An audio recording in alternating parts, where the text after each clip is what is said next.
Have you ever wondered how you can get a man completely obsessed with you without ever even sleeping with him? Isn't it frustrating to feel like it's impossible to keep a man truly interested in you unless you first have sex with him? Well, what if I told you it's possible to channel your sexual, seductive goddess energy into creating obsession in him without ever even having sex with him?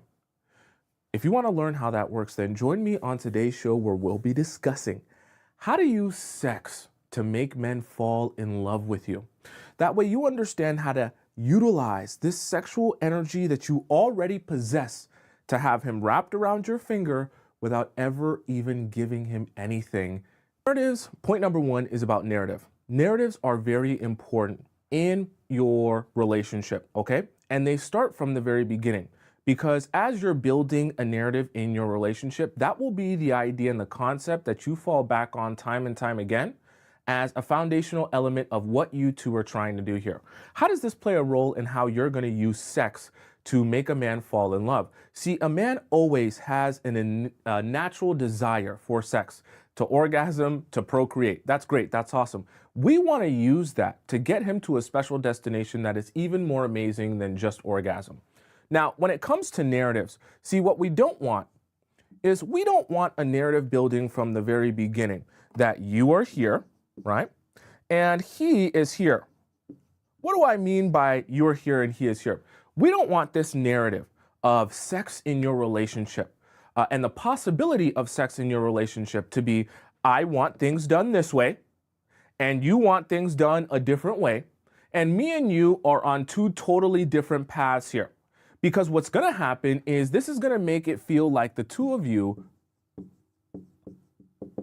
are in opposition, okay? What do I mean by in opposition? That you guys aren't sharing in your path towards success.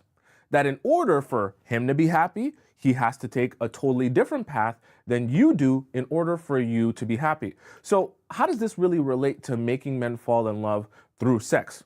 See, what we're doing here from the beginning is we're creating a narrative where in order to get to this destination here, which is a relationship, right? In order to get to this destination here, both of you, right? So you're here, you start off over here, and the man starts off over here, but both of you are leading and joining together to get to this destination together. And this narrative is really important because you want to make sure that as time is going on, you're going to anticipate some of the frustrations he's going to have. You're going to anticipate some of the ways he's going to respond to you in this situation based on what you're trying to do. And you're going to be building this narrative so that this becomes a foundational element of your relationship that you're going to work to for your benefit. How are you going to work with this narrative for your benefit? See, what you're going to do here is you're not going to make a man feel like, hey, sex is never on the table for you. I would never even dream of giving you sex in a million years. Why? Because it's going to put you in opposition. Obviously, the men that you're meeting who are attracted to you have a desire for sex. That's not a crime. What we want to make sure that we do is we want to channel that energy in the right place so that he's focused rather than just on having sex with you quickly, getting to that destination by working for you and both of you working together to both receive what you want, that you'll have a happy relationship that is filled with amazing sex, but also amazing connection and also an amazing bond, okay? Setting this stage for this narrative at the beginning is very important because what we don't want, and I'll warn you of this and even in our future points, what we don't want is for him to feel like, oh, you're playing a game with him in a sense. We don't want him to feel like you're purposely trying to frustrate him or you're purposely trying to hold out on him because it's not going to create the desired effect. We want him to desire you. We want him to want this. We want him to pursue you. And in order for us to do that properly, in order for us to do that properly, we want to make sure that he's always aware, I want you too. I'm feeling this energy too. I'm feeling like, oh my gosh, I'm all lubed up. Oh my gosh, I'm all wet. I want what you have to offer. And the only reason we haven't gotten to that point is because I want to make sure that we want to make sure that the both of us have the strongest possible relationship that we can have before we get into the stage of sleeping with each other. Okay? So, this is a very interesting show today. And the reason it's interesting is because we're using sex to motivate him, but we're not actually giving it to him, okay? So I'll explain more as we go along. Hopefully that makes sense to all of you so far, okay? Now, let's hop into our, that don't be erasing how I like things to erase. Let me go grab my little paper towel here, because the way that erasing don't make me happy. I don't want to have a dirty board. All right, I'm already a dirty boy. I don't want to have a dirty board too. Okay. Point number 2 here. Now, this is something a little bit harder to grasp, but I want us to all understand it.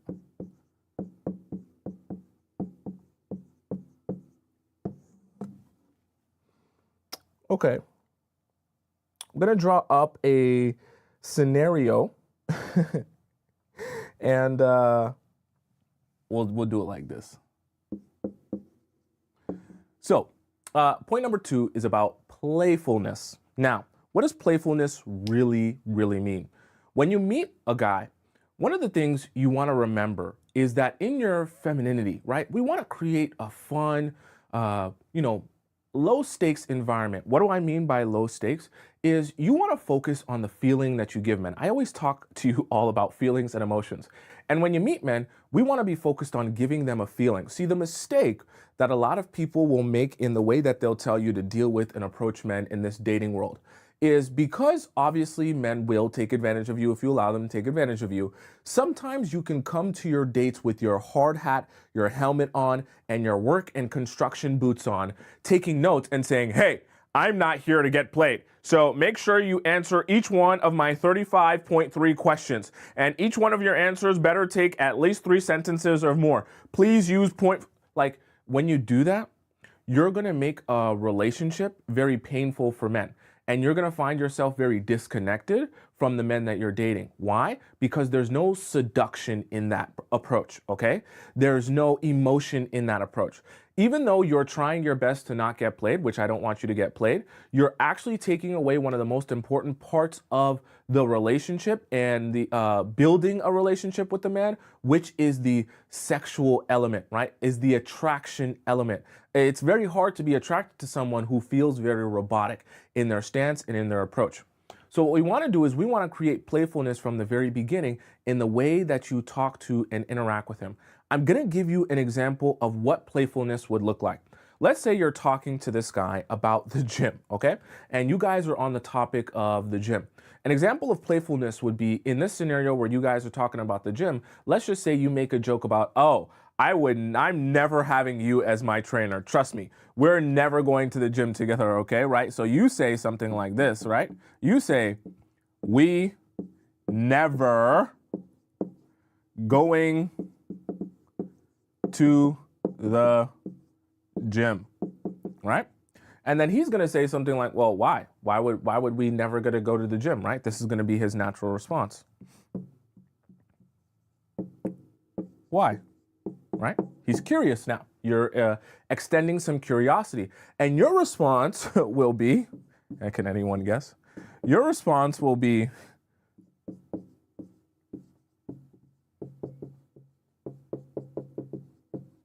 you are way too distracting. You'll be way too distracting towards me and to this situation. I'm there to work out. I know you're going to be talking to me. You're going to be doing this. You're going to be doing that, right? All this other stuff is going to be very distracting to me, right? I don't want to be distracted by you. I don't need to be looking at nothing, okay? Now, what you're doing is you're being a little bit playful because you're telling him, don't come to my gym. I don't want to work out with you. I don't want to be around you. Why? Because I don't want to be distracted by you. What do you mean by distracted by me? What's going to be distracting you? Do you have some sort of attraction to me? If you weren't attracted to me, if you weren't into me, why would you be so distracted? But you see how you're being a little bit playful here in the way that you, and I'm going to talk about banter in a little bit, but the way that you talk and interact with him, right? It's, in a sense, it's like, hey, you're telling him, don't come to the gym, don't work out with me, don't be my trainer. I could never have you as a trainer. If you were my trainer, I'd never get anything done. But you're not actually saying what it is that you're really trying to say. But it's good. That's part of what playfulness is. Not actually spelling it out for people exactly how you feel or what you want. I know it sounds kind of like a game, but you have to understand when you're dancing and you're flirting with someone, that is actually what's the most interesting. Because rather than saying, oh, yeah, actually, I'm super attracted to you and, you know, your muscles are huge and I'm really turned on right now because of how big your muscles are and I think you're super hot. It's not going to have the same effect as the implication. Don't come to my gym. I'm trying to get work done. I'm not going to be able to get work done if I need to be focused. Okay. It's the same understanding of what someone is trying to say, but the fact that you don't say it and you're being a little bit playful with it is what makes it fun and creates an environment where there's seduction going on. I know it sounds like, wait, what? Me saying something like this is seductive? It is, because it leaves a little bit left to mystery. Seduction is also being a little bit mysterious and being a little bit less on the nose about everything you're feeling or you're thinking. I know a lot of people will tell you that you should just be super blunt, super honest, super straightforward with everything that you say and everything that you do. But the reality of it is, when it comes to seduction, when it comes to emotion and creating a feeling within someone, especially for men, being playful and being a little bit mysterious is a lot more fun and exciting and enticing than being on the nose, being super blunt, and being super straightforward. So understanding how to incorporate a level of playfulness in the way that you talk and the way that you interact with guys will take you a lot farther when it comes to seduction and using sex to be able to get him to fall in love with you than you even thought possible, okay? Let's hop into point number 3. This is honestly way better than the eraser I got. Very sad. Very sad. This is way better. Okay. Point number 3 here. I'm glitching because you guys will think I'm crazy for putting this one here. But I have to, okay? I have to. Point number 3.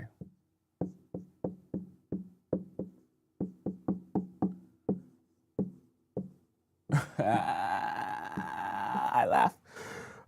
Okay. Let's think of it like this. Point number 3 is kinky games. Let's imagine this. So it's gonna look weird, okay?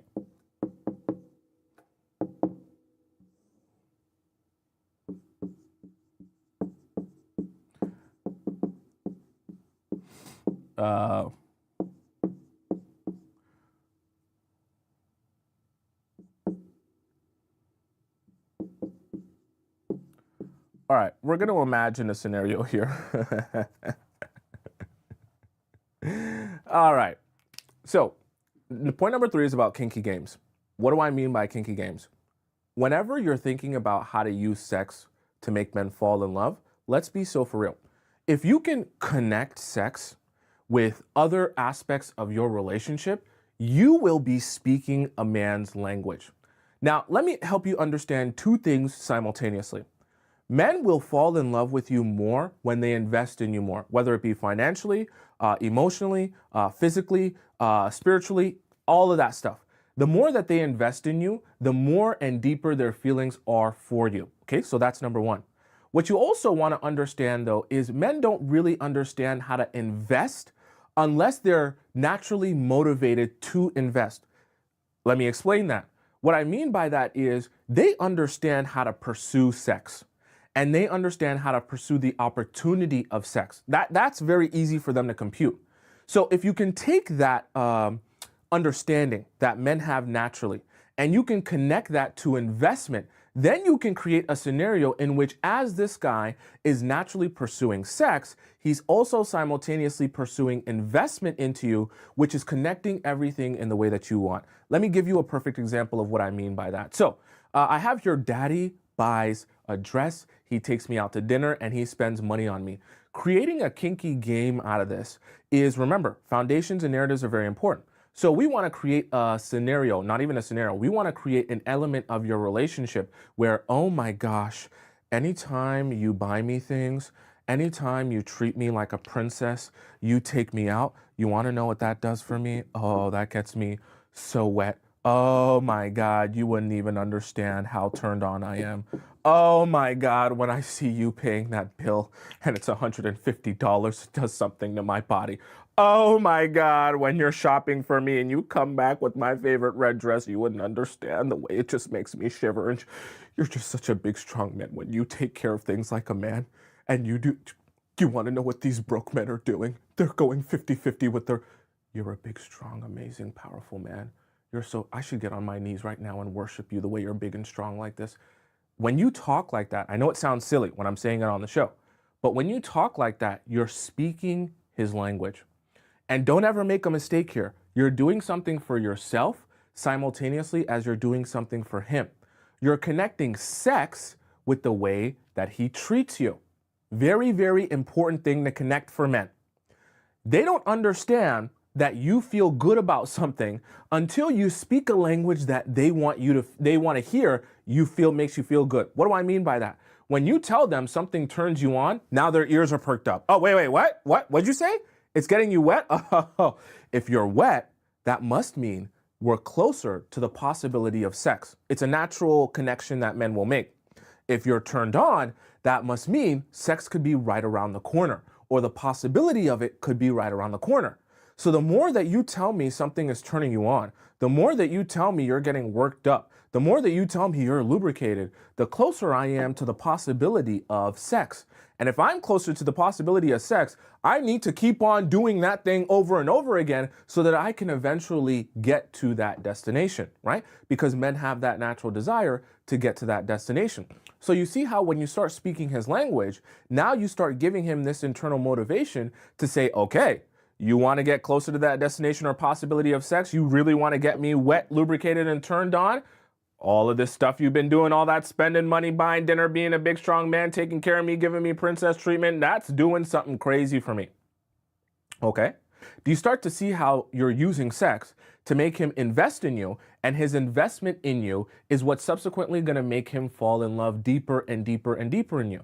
Because as he's doing stuff for you, and I just wrote down some basic stuff, but any type of investment, it could be spiritually, it could be emotionally, doing things for you, paying for things for you, whatever the case may be, fixing things for you, all of that investment is what over time is going to make him fall deeper and deeper in love with you, because men don't know how to take action for a woman and not on an ongoing basis begin to feel feelings for that woman. It's just very difficult. Men, when they start taking action for you, it's connected to their emotions towards you, right? When they stop taking action for you subsequently, it's also connected to their lack of investment or feelings towards you, okay? Let's hop into our point number 4. I hope that made sense to all of you nasty people in the chat. Someone said knee pads? Okay. All right. I don't want to get any of you worked up here because I know some of you get triggered easily. I know someone commented in, I think it was our last live stream. They were like, why is Tomisin's chat full of a bunch of freaks? I don't really have the answer to that question, to be honest. All right, let's hop into point number 4, okay? Let's see here.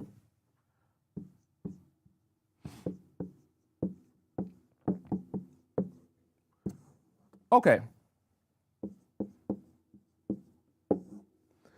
So we're going to discuss something that I think is very important. Okay. We're going to start off with point number 4, which is about banter. Now, when it comes to banter, what I want you to be understanding when it comes to conversation, in conversation, you want it to have a flow. Okay, right? We call this the flow. Right? The reason I'm calling this flow is because conversation is supposed to feel fun and light. I'm not saying you can't ever talk about something serious, but when we're talking about seduction it shouldn't be like, you're a drill sergeant. It shouldn't feel like that.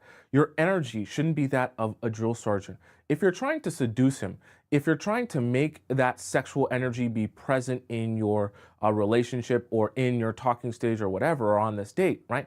We want to create a flow to the conversation that feels very natural, even though you're being calculated, but it feels very natural when it's coming out of you, and it feels very natural when you guys are having conversation, right? So why do I title this banter? Okay, I'm going to explain the terminology of banter, and then we'll discuss here a little bit more, right? So banter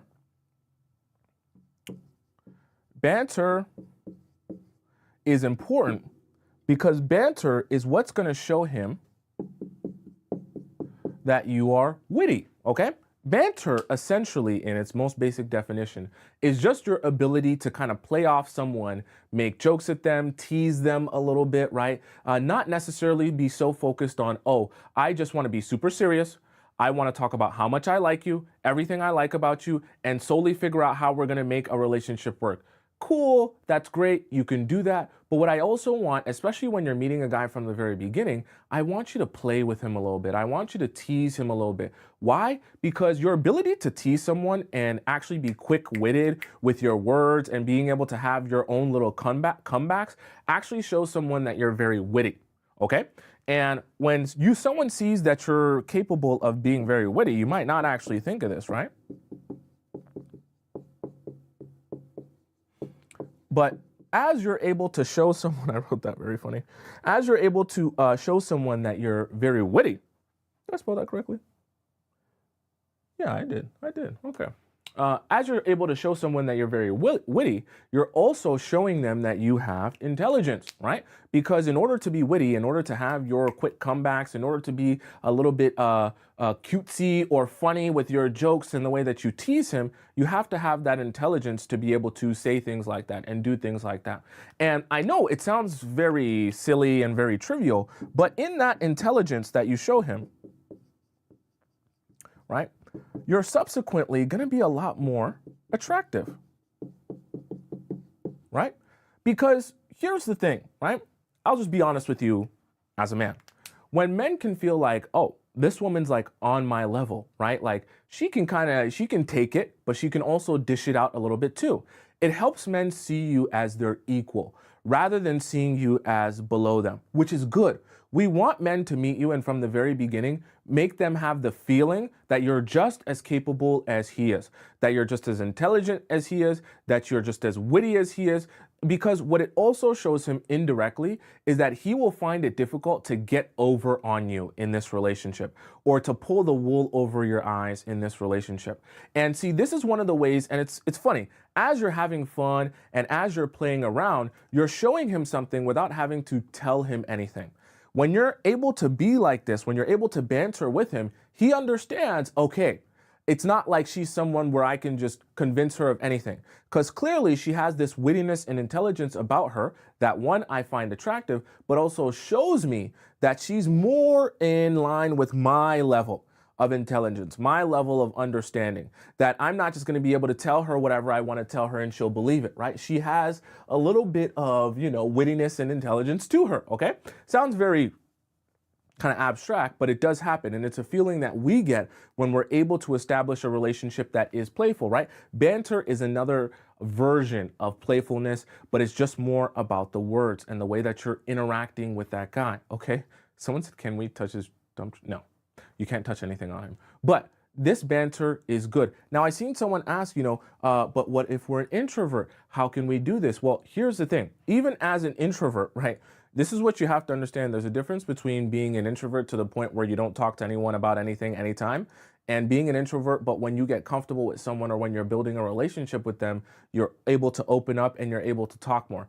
I'm not saying that you have to turn yourself into an outgoing person, but you do need to strengthen your ability to have conversation. Because the reality of it is, whether you're an introvert or whether you're an extrovert, whether you don't like to go out or you do, you still have to get good at being able to have a flow towards your conversations, right? And make people feel things when you talk to them. Because if you can't, you'll be in a position where you're powerless, if that makes any sense. it'll be very difficult for you to seduce anyone if your only skill set is being shy in the corner, not talking, not looking at anyone in the eyes, and looking down all the time. How are you supposed to seduce anyone? Okay? How are you supposed to get anywhere with anything? There comes a certain point where you do have to get over your own fears and start to understand that certain skill sets will either be the difference between you being very attractive to people and being able to have successful relationships, or if you adopt the mindset that you're too introverted or too shy to do anything, well, then nothing good will happen for you. Okay? There's only a certain point where I can help you, to the point where you have to say, no, I'm going to figure out how to have conversation, how to flow, how to make it interesting and fun, even if I feel a little bit nervous about that, right? Someone says, is Tommy an introvert or extrovert? Guess, chat. Guess in the chat which one I am. Okay, so I hope that makes sense with banter. Did I describe a version of banter? I think I did. Okay. Let's hop into our point number 5, okay? Now, for those of you who are curious, like a version of banter would be, when I say teasing, think of teasing like, you call someone out. It's just a funny version of teasing. So let's say you're dealing with a guy who loves to work out, like he's a bodybuilder or whatever like that. A version of banter or teasing would be like you saying, oh, yeah, I can see that you work out. Let's say he says he likes to work out. You can say, I can see that you like to work out. I also see that you like to wear shirts that are 2 sizes too small, right? It's a little bit of a jokey joke, right? Where you're saying, damn, that shirt really tight on you. But obviously you do work out, and I'm not saying you're not attractive, right? That's a version of banter where you tease someone in a way, it's a little bit me, okay, a little bit. But it's light enough where it's like, oh, my shirt's too tight. Why are you saying my shirt too tight? You get my point, okay? Those of you who work on this will understand how to banter a little bit more as time goes on, okay?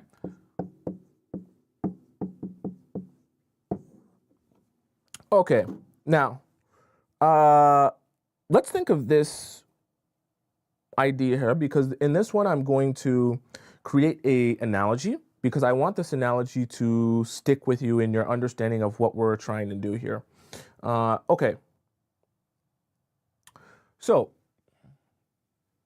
we'll start off here. Already drew it wrong. We'll start off here with a car. So you have your car here. And see, the car in itself is a vehicle to get somewhere, right? Because you ultimately have a destination whenever you have a car. But the problem is the car in itself is not the only thing you need to get to your desired destination. What do you also need if you have a car? You also need gas. I'm not going to draw gas. You get my point. You need gas in order to move this car. Because if you don't have gas, then your car is going to stay stagnant. Now, when you have gas and you have a car, all of a sudden you can get that car to move, right? And then you'll be able to get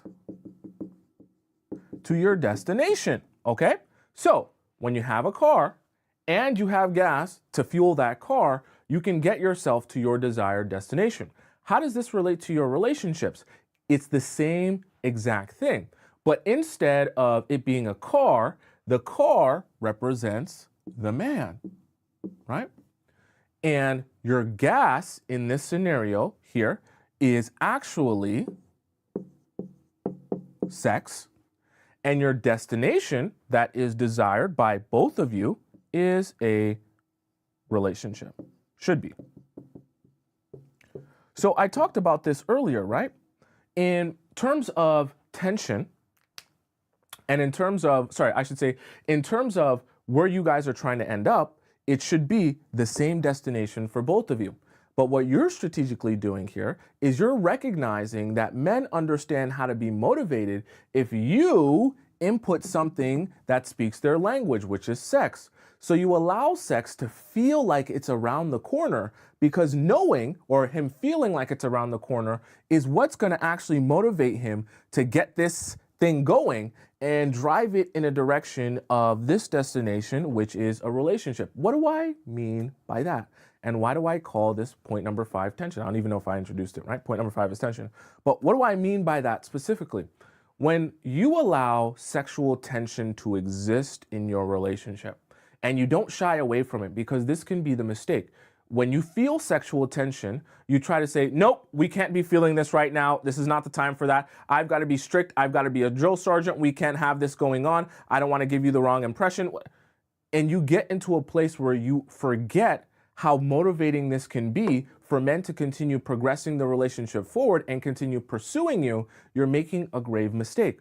Because when men feel this tension within you, they feel the motivation to continue progressing forward and continuing to pursue you. Now, I know it's kind of disappointing because you're thinking, is he only pursuing me because of sex? Well, yes and no.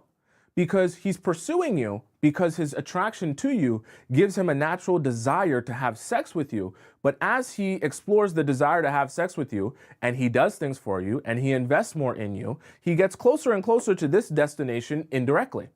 So if you can just understand how to fill him with that tension and make him feel like, I'm not playing no game with you, I don't have no 60-day or 90-day or 30-day rule, I'm just feeling what I feel with you. Knowing in your mind, I'm not going to give it to you right now, but I'm feeling what I feel with you. And when there's tension, oh boy, there's tension. The both of us feel that tension. I'm just as attracted to you as you are. I'm just as into you as you are. And what you're doing is you're making him feel like, oh boy, any one of these days, we might sleep with each other. Any one of these days, we might explode and we'll just have each other and we'll have the most amazing time. That's actually a good thing. And I know it feels a little bit manipulative, but I want the guy that you're dating to kind of feel like, ooh, the way that we have sexual tension going on, it could come one of these days. I don't know if it'll be tomorrow. I don't know if it'll be the next day, but I just feel there's a lot of attraction going on here. I feel she wants me and I know I want her and I know we got a thing going on, right? This is what helps to keep them in their trance, where on an ongoing basis, they're like, oh my God, last time when I was with her, I don't know. I was feeling it and I thought we might have done it. And it was just like the way she was looking at me. All right, the next date, I don't know what's going to happen the next day, but I'm ready for it, right? And it keeps them in a motivated state. Remember, when we're doing this process, even though we're setting boundaries and even though we're making sure that men aren't going to take advantage of you, we don't want to let go of one of your biggest superpowers as a woman, is in your seduction. And part of your seduction is allowing men to desire you and be attracted to you. We don't want to kill that by being such a drill sergeant that you make it seem like, please don't feel any this sort of seduction or attraction towards me. Please don't ever think about sex around me because this is a sex-free zone. When you create an environment like that, you're not going to get the right response that you want. Even though you'll be setting great boundaries and you'll be such an amazing drill sergeant, no one will try you, you're still going to defeat the purpose of having those men be deeply attracted to you and even obsessed with you, okay? So let's hop into our point number 6, which literally goes hand in hand with point number 5 because it is the easiest trap, okay? All right. Okay.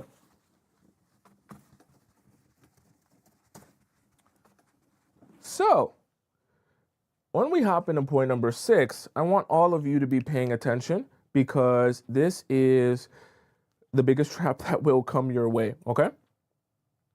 Let me just see my notes here.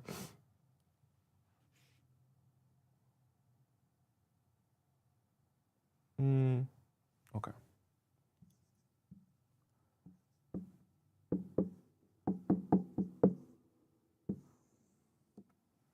So, this can be quite difficult to do. Point number 6 is about limits. Limits can be very difficult to navigate if you don't understand what it is you're actually doing here. What do I mean by that? In order for you to have limits, you have to understand the destination that you're shooting for, right? You want him, let's just talk about what you want here. You want that man to fall in love. This is your desired destination that you're trying to get to. You have to remember, on your road to this destination, right? You're over here. On your road to this destination, you have to remember, as you're going in this direction to get to that destination of making that man fall in love with you, you're going to reach temptation yourself. you're going to be in moments of weakness yourself. When you feel that attraction towards him as well, it's going to be difficult sometimes to stop yourself from doing everything all at once. What I don't want, and my fear, is that as you're practicing seducing him and as you're practicing making him feel all of this sexual tension, is that you'll get to a point where you say, well, damn, I really do actually like you. And I really do actually like spending time with you. And I am not joking around when I say I'm wet when you spend money on me and you do all this other stuff for me and you buy me these things. I actually am turned on. And now that we're kissing, now that we're touching, I just feel like I just want to do everything at once. And I know that I'm supposed to be keeping this, pacing myself and pacing you and pacing this relationship, but I feel things that I've never felt before. And I just want to let go of all of my different strategies and do what I feel is best in the moment. This is a grave mistake because when we're using sex to make men fall in love, we actually can't give men sex right away. Unfortunately, if we give men sex right away, we won't be doing what you're trying to do, which is make them fall in love through their desire for sex. Do you understand what I'm saying? When you're using his desire for sex to help him invest more in you so that he does fall in love, what we can't do is give all of that away that he no longer has that desire. Are you following what I'm saying here? So what we want to understand is as you're going onto this destination here, you're going to continuously have checkpoints, which we talk about in previous shows, different checkpoints that you're looking out for before you go into the next step of your physical relationship. But you want to understand when you're going into anytime you're doing anything intimate with him, knowing what your limits are, because what you're not going to do is you're not going to do everything all at once. But even when there's sexual tension and even when the two of you are doing things with each other, you need to be able to have the willpower to remind yourself, I have to stop it once it gets to a certain point. No matter how good I feel, no matter how amazing the vibes are, no matter what the scenario, I have to set a limit for myself. This is difficult. It's not very easy, okay? This is where you have to have immense willpower. And it's very easy to mess this part up because when you're feeling the vibes a lot, you just want to do it all. But then you're defeating the purpose of allowing the doing a little bit to give him the motivation to say, okay, I want to see you another day. Remember, you're not trying to have one amazing date ever. Anytime you go on a date, you're never just trying to have one amazing date. You're trying to have many amazing dates that will eventually lead to an amazing relationship. So just allowing yourself to enjoy a little bit at one time, but not going all the way is actually such an important part of using sex to make men fall in love. Because as you can progress just a tiny little bit, even in your sexual intimacy, it continues to motivate him to say, oh boy, I wonder what I can do or say or be in order to get to that next checkpoint. And that doesn't necessarily have to be a bad thing. As men become internally motivated by their desire to sleep with you, they will continue investing in you. As they continue investing in you, that's when they learn about you, they understand you better, they grow in their relationship with you, and then they eventually get to the point where they say, no, I don't just want to have sex with her, I also like the person that she is. I also am becoming attached to the relationship that we have outside of the sex. It sounds very strange, okay? Now, let's hop into our point number 7 that I know a lot of you will find a struggle whenever we're talking about sex in the way that we're discussing it here, okay? Because you're all women, it's okay. And so I want to address this to all of you, right? Point number 7 here.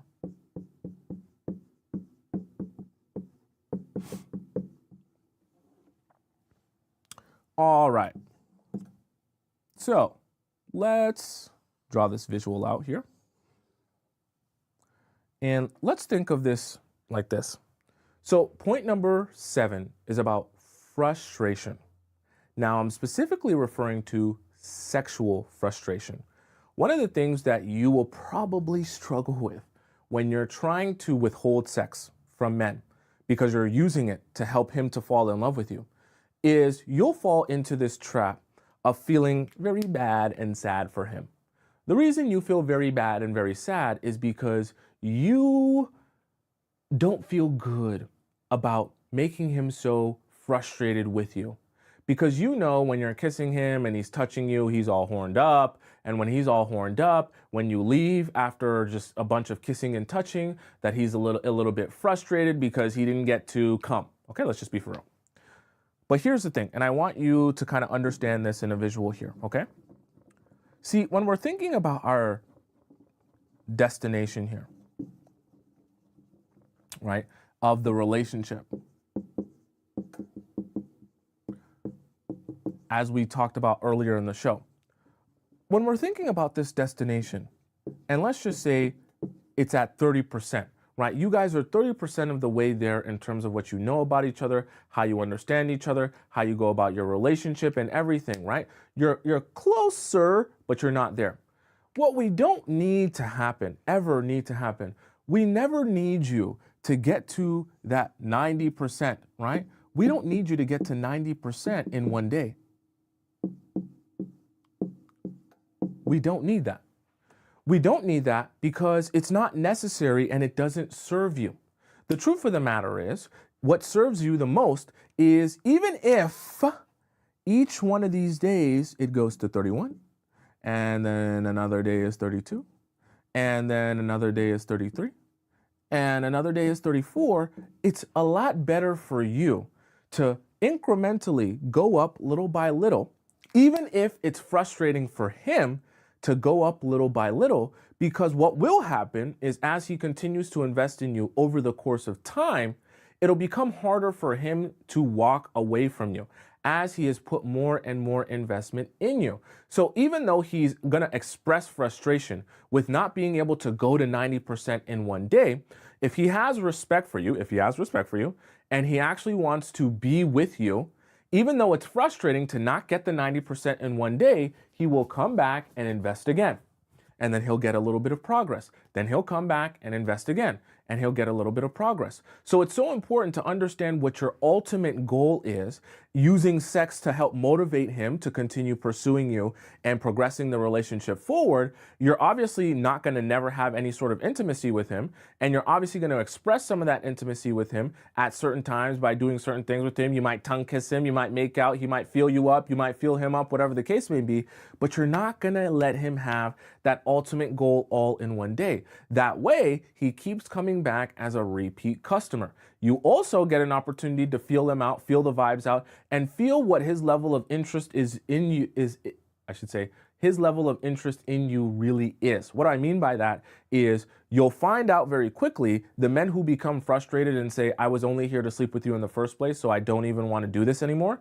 You'll also get an understanding of the men who are frustrated, but they still continue to invest in you, right? Take note of a man's actions, because men can express frustration with not being able to sleep with you while still investing in you. So what does it really matter if he continues to invest in you? Now, if you see a change of actions, that's a different thing, okay? Now, do you guys have any questions about the 7 that we just discussed here today, okay? All of these questions I will definitely try my best to answer, because I know it's a little bit of a complex idea here. I'll answer any questions that you guys have. LP Baby says, for point 4, banter, what if I'm sensitive at times? How do I conceal if I'm bothered? Tips, please. Well, if you're bothered, I'm not going to say you shouldn't feel bothered, but part of understanding how to banter with people is allowing things to like just roll off your back, so to speak, right? You do have to practice that. I'm not saying it's something that you just are going to be able to be born with or be blessed with. But the other thing to do and to note is, as you meet people and grow in your understanding of human beings, you'll realize that in everything, everyone has their own versions of insecurities. Everyone has their own versions of things that people can make fun of. The more you interact with people, the less scary it will become.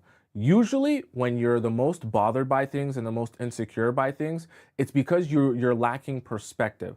So if, let's just say for the sake of example, if I have a huge pimple on my forehead, I'm thinking, oh my God, everyone's staring at my pimple and everyone thinks I'm so ugly because I have a pimple on my forehead. In reality, no one really cares that much. So even if someone points out your pimple, they point out your pimple for, 30 seconds, and then they move on to their own lives because they don't really care that much about what's going on in your life. So when you're bantering with people, also remember when you're bantering with someone, even though that person might be making fun of you, they have their own versions of insecurities. And by the time you got, even if you're on a date with someone, by the time you go home, they're not going to remember any of the insecurities that you're thinking so deeply about. It's just the reality. And that it's almost like a version of just look at the audience and imagine them in their underwear type of thing, because it just doesn't matter as much as you think it matters. Justice Liberty says, can I make a relationship out of all this flirting? Well, you definitely can. You definitely can. And that's the whole purpose of today's show. It's not about having sex with the men, but it's about understanding how seduction and the sexual tension that you can build, the playfulness that you can build, is what will entice a man to continue to invest in you and then eventually fall in love with you. Okay? Stella says, you're doing it for growth. He just wants the goal. It's to lower your bar standards. Wait, what? I don't understand what you mean. You're talking about in his pursuit of you. I mean, yeah, we could see, this is the thing. I understand that some of you might take this as, oh, but you're just inviting guys to basically want to have sex with you and then just not having sex with them.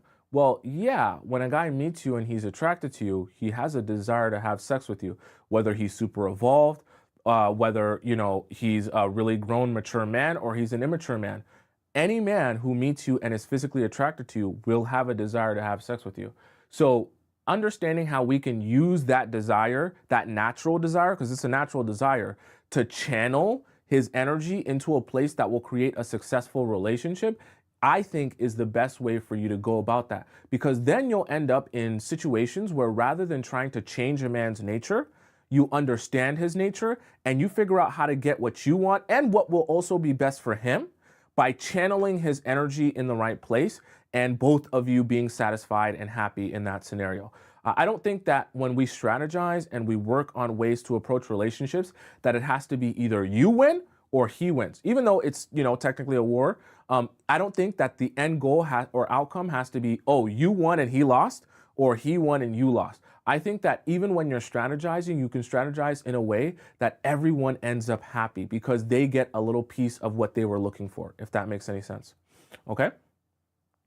The real Vivia says, you don't have to be playful all the time. I mean, you don't have to be all the time of anything, right? You don't even have to be all the time funny. That's just I'm giving you an example or a concept of an energy that you want to bring at times to be able to have that element in your relationship, okay?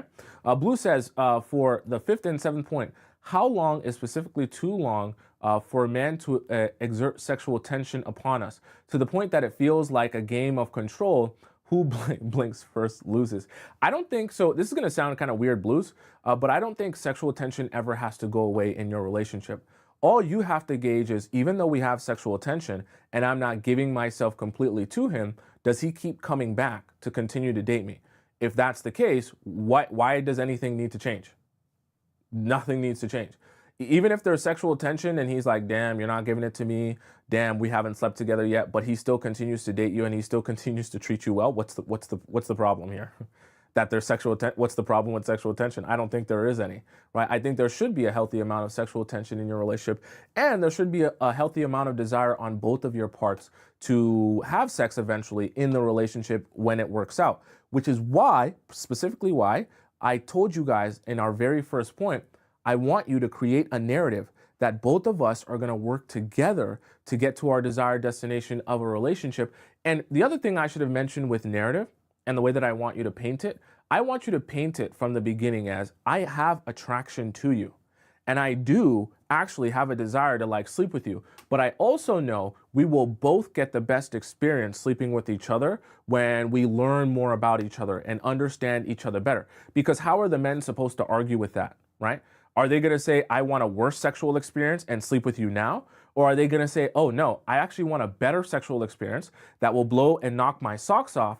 And so we just have to focus on learning and understanding each other. Then you can create, with that narrative, what you can do then is when you do deny him or when you do say, no, we can't go there with it, you can make the problem the thing that both of you are attacking rather than making it seem like it's you versus him. What I mean by that is when you don't sleep with him, you'd be like, oh, remember, like, me and you, it's not that I don't want to, because I want to. Me and you were on the same page. You know we have a thing going on. But I know that we just need to work on building the other parts of our relationship out before we hop into that point, because you know we want it to be amazing. And then it can be like, yeah, amazing sex, eventually teamwork, okay? I know that it sounds very silly, but painting that narrative will change him feeling like you're denying him or you're against him or this is a game of you versus me versus being like, no, we want the same thing, but the way that we're gonna get there is by approaching it this way, right? Creating teamwork out of this will not make it feel as offensive, if that makes any sense, okay? Ree says, but I understand he's speaking for the majority as he should. You're talking about me speaking about this? Someone says, but when you're neurodivergent, you can often be robotic and fact-based. Social skills are naturally, let me see what you said here. Social skills are naturally your weakest point, even with plenty of practice. Well, I understand everyone's a little bit different, but do I have to still be real with you and honest with you in the fact that men will respond best to seduction in a way where you're not so drill sergeant-y? That's just the reality. I can't lie to you on that, because if you approach men like a drill sergeant, yeah, you'll be able to set great boundaries, but it'll feel so adversarial in your approach that it will repel a lot of men away. I just have to be super honest with you. You're not going to attract a lot of men with that approach of being like a drill sergeant. Hey, let's do this and this at that time. This and this is how it's going to go. We're going to do, like, it's not going to work. You're going to find a lot of men will not respond to that. It's just, I have to be real. I don't make the game, but I will explain it all to you. Okay. LP Baby says for question number 4, can we still receive queen treatment? For point number 4, can we still receive queen treatment by being a jokester? How to balance it better? I be joking a lot. So there's always a balance to teasing, right? You don't want to be joking or being playful or bantering at a time where things are supposed to be serious. That's just something you have to learn over the course of time. When is the right time and place to be joking around and be teasing someone versus when is the time to have a serious conversation, okay? Anytime someone, for any of you who are confused about that, anytime you're having a conversation where someone is expressing in detail how they feel towards something you may have done to them or something that may have upset them, or you're expressing that in something that someone has done to you or may have upset you, anytime a conversation like that is happening, no jokes, no teasing, no banter, okay? Because 1, you don't want to shame someone for expressing themselves, so that's the worst time to be bantering or being playing around. And vice versa, you don't want someone to not take you seriously because you're having banter or playfulness during the time where you're trying to express something serious to you and serious to your heart. You understand what I'm saying? So those are the worst times where I don't want you doing any sort of bantering, right? That's where you have to like take things seriously, okay? For any of you who are confused. Cindy says he waited 6 weeks for sex. It's new to him and allowed him to fall in love with me. It is true. I know it's confusing and also a little bit disappointing for a lot of you to think that men are falling in love with you through their desire for sex, but that's the reality, right? Like they start off having a desire to sleep with you and have sex with you because you're an attractive, amazing woman with a huge dump truck and an amazing body, right? You're very sexy, very seductive. So in that process, though, as he gets to know all of your personality and how amazing your character is, then he has so much more to love about you than just the way that you look, which is great, right? Because once he has that part of you, once he understands and knows that part of you, that's the part that's really going to be sticky, if that makes any sense. Flower says, the happier I get, the more playful I feel in general. Sometimes I'm nice and playful. Other times I feel downright ruthless and mean, but I try to be kind and I'm working on it. It's okay. It's okay.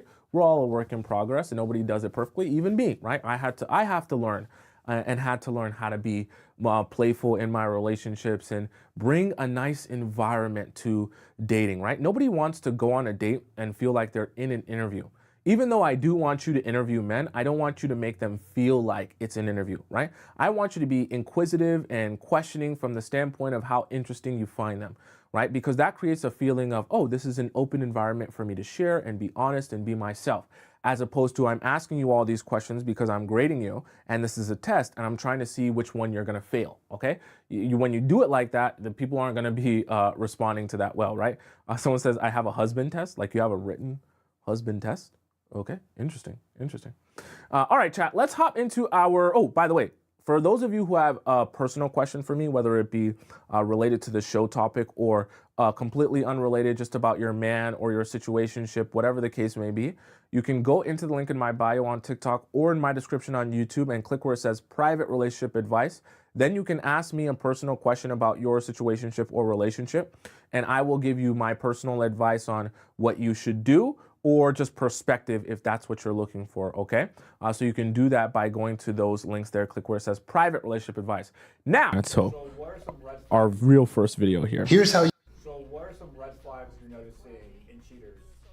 Yeah, great question. These ones are kind of fun. Red flags. So let's see. They're going to accuse you of cheating. That's a big one. Another one, change in levels of intimacy. Super more frequent, non-existent, freaky crazy requests. Ew, red flag. Another one, hiding your electronic communications and especially your cell phone. I'm out of flags. Like that's just the biggest one, is when people become so protective of their electronic communications and cell phones. Absolute red flag. Okay, let's go through all of these ones. Let's go through all of them one by one. Yeah, great question. These ones are kind of fun. Red flags. So let's see. They're going to accuse you of cheating. That's a big. I definitely do think there's a level of projection that goes on anytime someone's doing something very nefarious.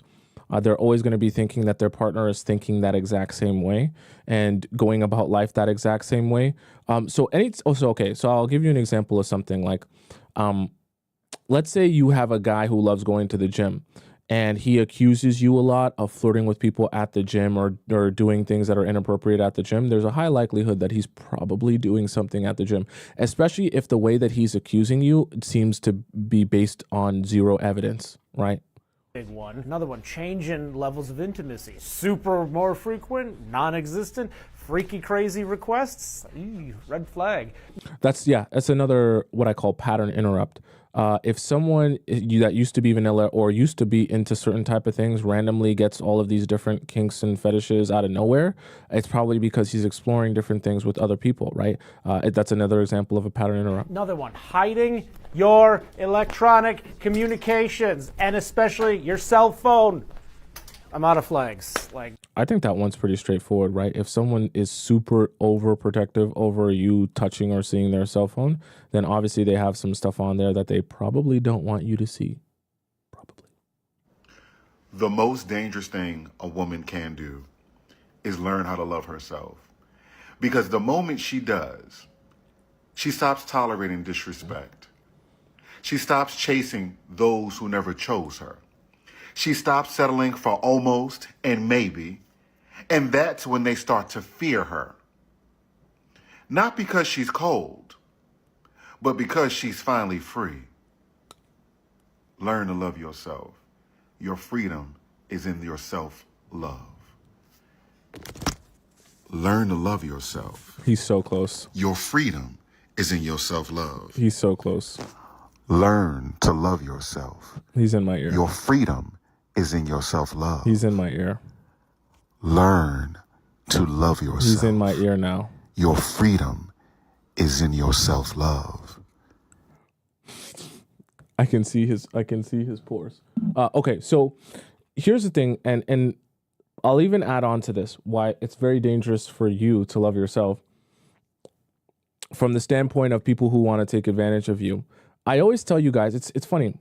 Our show is about relationships and understanding men. But in the process of understanding men and attraction and how attraction works, it ends up a lot being about how you can invest more into yourself so that you can become the most attractive version of yourself to really anyone in general. Because the reality of it is the men go after the women in the world, in life, that are investing the heaviest into themselves. How do you think a woman gets super fit with an amazing body that all the men are craving her and desiring her? By going to the gym. That's investment in herself. How do you think a woman gets super clear, amazing skin, glass skin that everyone's like, oh my God, your skin's so beautiful? By investing in herself and her skincare routine and all that good stuff, right? How do you think she gets beautiful, luscious, amazing hair? By investing into herself. How do you think she has all these clothes that look amazing on her and she styles herself great and she dresses so nice? By investing in herself. How do you think she has such good spiritual energy? She's so relaxed. She's so peaceful to be around. Everyone loves to be around her and receive her energy because she invests in herself. Everything that is attractive to human beings in this world is about how you invest in yourself. The moment you think that you become more attractive by investing in others, you've lost. Right? Because that's not how you become more attractive. In fact, when you invest so much energy into others, that's when you're most repulsive to people, because people do not want to be around people who are investing all of their time and energy into other people, because what that subsequently means is you've been neglecting yourself. And if you've been neglecting yourself, it'll show in your looks, it'll show in your energy, it'll show in your desperation, it'll show in or everything, it'll show it. Okay? Let's talk about the signs that you have found the one. So if you find a guy who checks yes to pretty much most of these, then marry him. He's the one. Okay, the first is he loves your good qualities and accepts and embraces the bad without making you feel guilty for having flaws. You don't need to hide your true self from him. You don't need to mold yourself to be what you think he wants. You can share your true self. You can be vulnerable and you feel safe doing so. You don't feel like any of this will be weaponized against you. Now, let's have a key element to this discussion. This is not meant to be about trying to make that person anyone that you're on a date with. I think that the misconception is that, yeah, you're supposed to feel emotionally safe enough to tell someone your flaws and insecurities, a guy that you're with. Yes. The guy that you end up with, that you marry, should be the one that you feel safe enough to talk about your insecurities and your flaws and be your true self with. However, when you go out on a first date, you're not necessarily able to confirm or deny if that guy is that guy. So you only allow that to be the case if after a while he presents himself to you as the person who you can actually be that emotionally safe with and that vulnerable with. And that happens over the course of time by building trust. I don't want you to try and make a guy who is not that guy, only to realize down the line that he'll weaponize it against you, right? Number two, he's there for you even when it's inconvenient for him.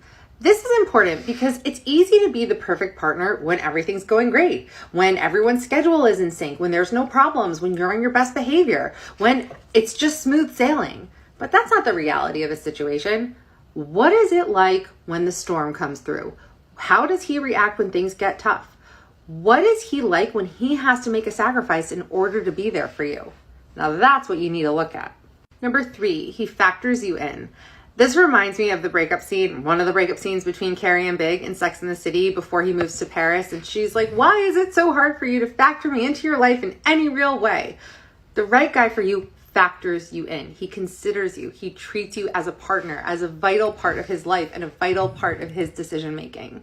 Number four, he's growth oriented. No one is perfect. You will not find the perfect man, so stop looking. Sorry, to go along with number three, that's part of the reason why I say meet the friends and family, right? Well, be gauging how ready or not ready he is to meet his friends and family. Because if you're not meeting any of them, he's not really ingratiating you into his life. If he's not ingratiating you into his life, then you're like on an island here. And on that island, he can say anything he wants to you. He can be anyone he wants. He can also leave you whenever he wants because you're not attached to anything else in his life. Look for a man who is growth oriented, a man who wants to work on himself, who wants to be better, who prioritizes that. And I always find it to be a huge red flag anytime someone says that they don't believe in therapy. So watch out for that. Number five. If you find a man who's not interested in growing or developing himself in any way, or doesn't think that he needs to change anything, or thinks his life is perfect how it is, just go ahead and end that date with that guy. Because when you ask him to improve certain things about himself or, as a partner, what do you think his response will be? I'm already perfect, right? I don't need to change anything. Why would I? I'm not interested in that. Common beliefs and values. A relationship cannot survive on chemistry alone. You have to have fundamental compatibility. If he's going to be your life partner, you have to make sure you are on the same page when it comes to important life choices, like when it comes to where to live, whether or not to have kids, how many kids to have. Are you a saver or a spender? What kind of lifestyle do we want to have? Are we on the same page politically, religiously, if that matters to you? You have to figure out what your values are and make sure that you are aligned. And if he is aligned, great. If not, is he willing to work on it? Are you willing to work on it? Are you willing to compromise? If not, then you're wasting your time here. I love that. Location, number one, is one of the biggest, easiest things to look past when we're thinking about being in a relationship. If you're with a guy who wants to live in an area that you have no business wanting to live in or trying to live in, you're wasting a lot of time. wasting a whole heap of time. Okay. The other thing is in certain things, because we hear nice evolved words like compromise, like see the other person's perspective, take factor in what they want. But like when it comes to certain things, it's just not possible to compromise. So for example, I was helping a woman who she was like, oh, I don't want to have children. And, I just, when I'm meeting other people, I don't know what to do. Should I wait till we date before I tell them? Or should I just allow the situation to get to a point where that becomes a conversation? And I said, no. As early as you can talk about that, talk about that. If that's the first date, if it's even before the first date, and you mention, I don't want to have children, or see how he feels about having children, get that answer as soon as possible. Because if his answer is anything except, yeah, I don't want to have children either, or saying it himself that that's not what he wants, then you're wasting a whole bunch of time. Because how are you possibly going to be able to compromise on a child? You can't have half a child. You can't have a quarter of a child. So if that's the case and you guys are that far apart, doesn't matter how much you love him, doesn't matter how many vibes there are no vibes when you guys don't have the same level of compatibility in important parts of a relationship. Number 6, he wants to put effort into the relationship. If there's a problem, he wants to find a way to solve it. He wants to work harder, to be better, to be his best self. I've said this before and I'll keep saying it. The most important quality in a man or in a partner in general, is somebody who wants to make it work, someone who will do anything to make it work. If you don't have that, then you don't have anything. Now, if you love this list so much, you're like, I wish this was written down. I like all of the things that she said here. Okay. And when you say wants to make it work, right?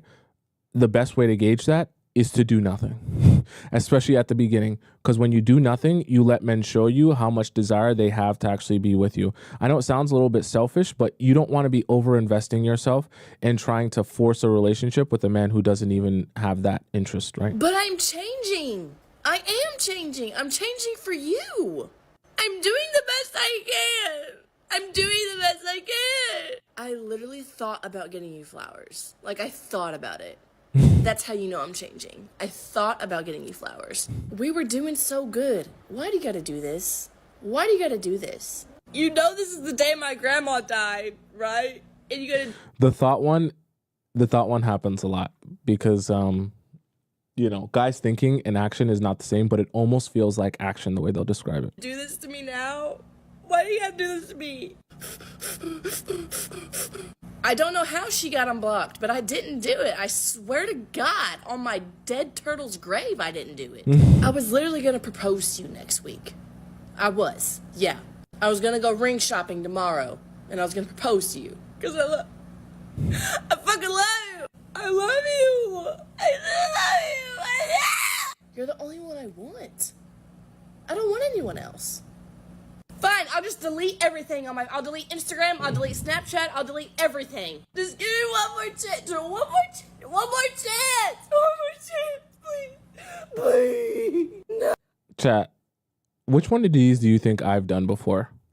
Based on your understanding of me, tell me which ones do you think I've done before in my relationships. Thought about getting you flowers. We were doing... These are funny. But guys do these a lot, okay? Someone said all of them. The delete everything. Okay, interesting. All of them? It's not all of them. Someone says you did nothing. No, I'm not a perfect human being. I would never say that. I definitely have said some of these things for sure. The thought one. All right, next one. So I'm 25 and I just got married to the most amazing man ever. 6'5", super successful, blessed, and handsome, and super traditional. So he takes care of bills and everything. And everybody keeps asking me, well, what's your secret? What did you do? I manipulated them. Why do you guys, a lot of you guys are saying the delete social media one. Is it because of what my IG looks like? My IG's not bad, but I do get some wild DMs. I be telling you guys, I do get some wild DMs. But my IG's not a bad IG. My IG a bad IG? What's wrong with my IG, chat? What? But We got a problem? So I'm 25 and I just got married to the most amazing man ever. 6'5", super successful, blessed, and handsome, and super traditional. So he takes care of bills and everything. And everybody keeps asking me, well, what's your secret? What did you do? I manipulated that man. The moment that he asked me to be his girlfriend, I started cooking. I started cleaning for him.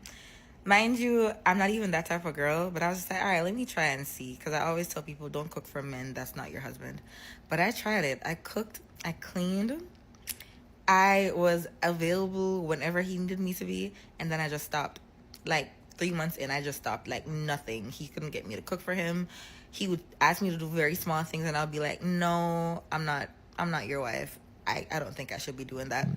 And then here we are. And I'm not even telling people to do that. I'm just saying, give them a taste.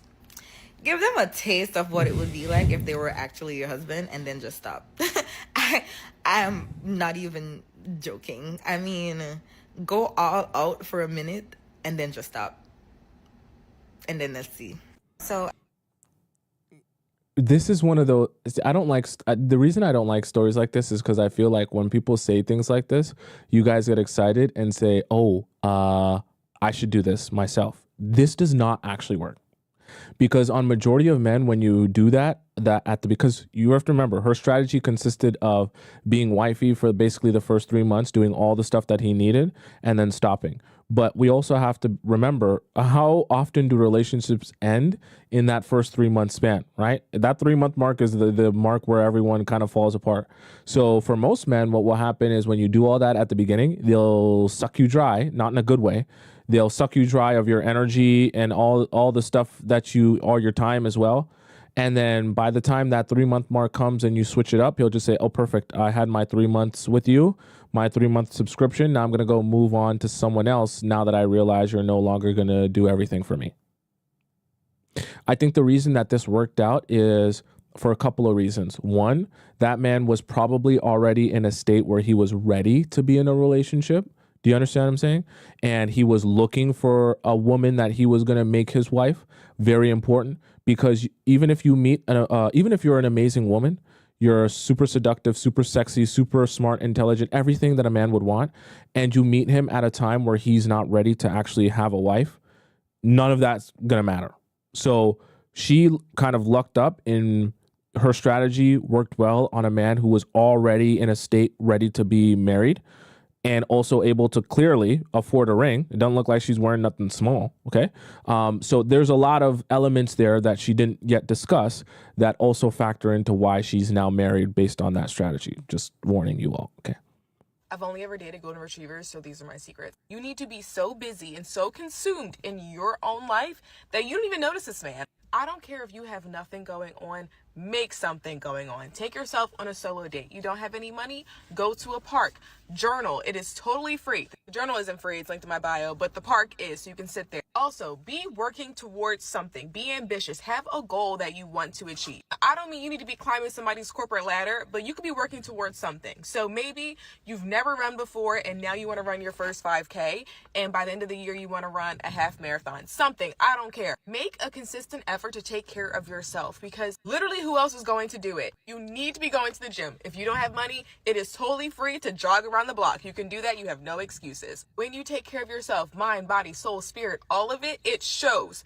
Do it. Last but not least, do not call that man unless you absolutely need something at that specific moment. Don't text him, "Oh, what are you doing? Oh, I'm thinking about you." Shut up. That's stupid. Don't do that. Instead, you call him when you need something. If he does not answer and then he follows up with you later, "Hey, I was doing something, whatever," like, "Oh, another man did for me." I don't care who that man is. Just say another man took care of it for you. He will never, ever miss your phone call again. Even if he has to answer in work, he will still call you. And remember, none of this is faking or mind games. If you were so obsessed and consumed with yourself, if you have a life of your own, you aren't faking it. You are doing exactly what you're supposed to be doing in life, focusing on yourself. So do that. The last part of what she said, it depends on the context in which you use that. So for example, let's say hypothetically you called him because you're like, "Oh, I need to drive home." And then he doesn't answer. And then you're like, "Yeah, no, another man drove me home." I'm going to be like, "What did you just say? Who drove you? Who drove you home? Show me his ID that drove you home. Because why are you in the car with the strange man who drove you home?" And I'm going to lose my mind. But in the right scenario where it's something less, I guess, intimate than that, I understand what she's trying to say, right? You want him to be uncomfortable with the idea of someone else doing things for you, that he would then make sure he's, able to answer you. But also you have to be understanding that you might call that man and need something at a time where he's genuinely busy himself. So there has to be a little bit of respect there and understanding that not everyone's going to be available to you also 24/7, that you shouldn't punish a guy for not being available to you when he was genuinely doing something else, okay? But that's just me. Yeah, I'm a little bit crazy, chat. So trust me, no one would want to be with me. I'm crazy and I'm controlling and I'm very intense, okay? Let's hop into our next segment of the show. Okay. It's a very, very amazing time. I want all of you Players Club members to spam it up in the chat if you know what time is coming. For those of you who are new here and unaware of how we do things here, you're in for a treat, okay? It's a special time. It's an amazing time. And it's a time where you're going to laugh and you're going to cry. Don't look at your clock. Don't look at your watch. Don't look at your phone. Don't look nowhere else in your entire home. If you don't know the time, I'm going to tell you the time.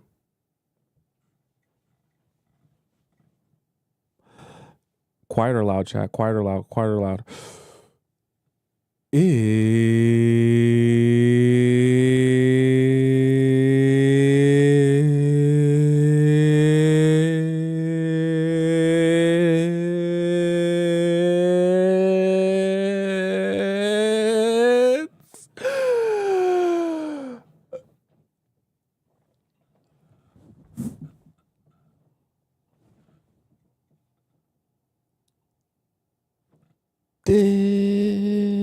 Discord time.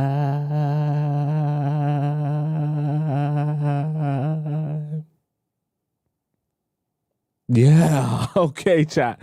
We did quiet today. For those of you who are very confused about what this is all about, Discord time is where all of the amazing members of our Players Club Discord community get an opportunity to ask me a question about their relationship or their situationship, and I answer it live on the show.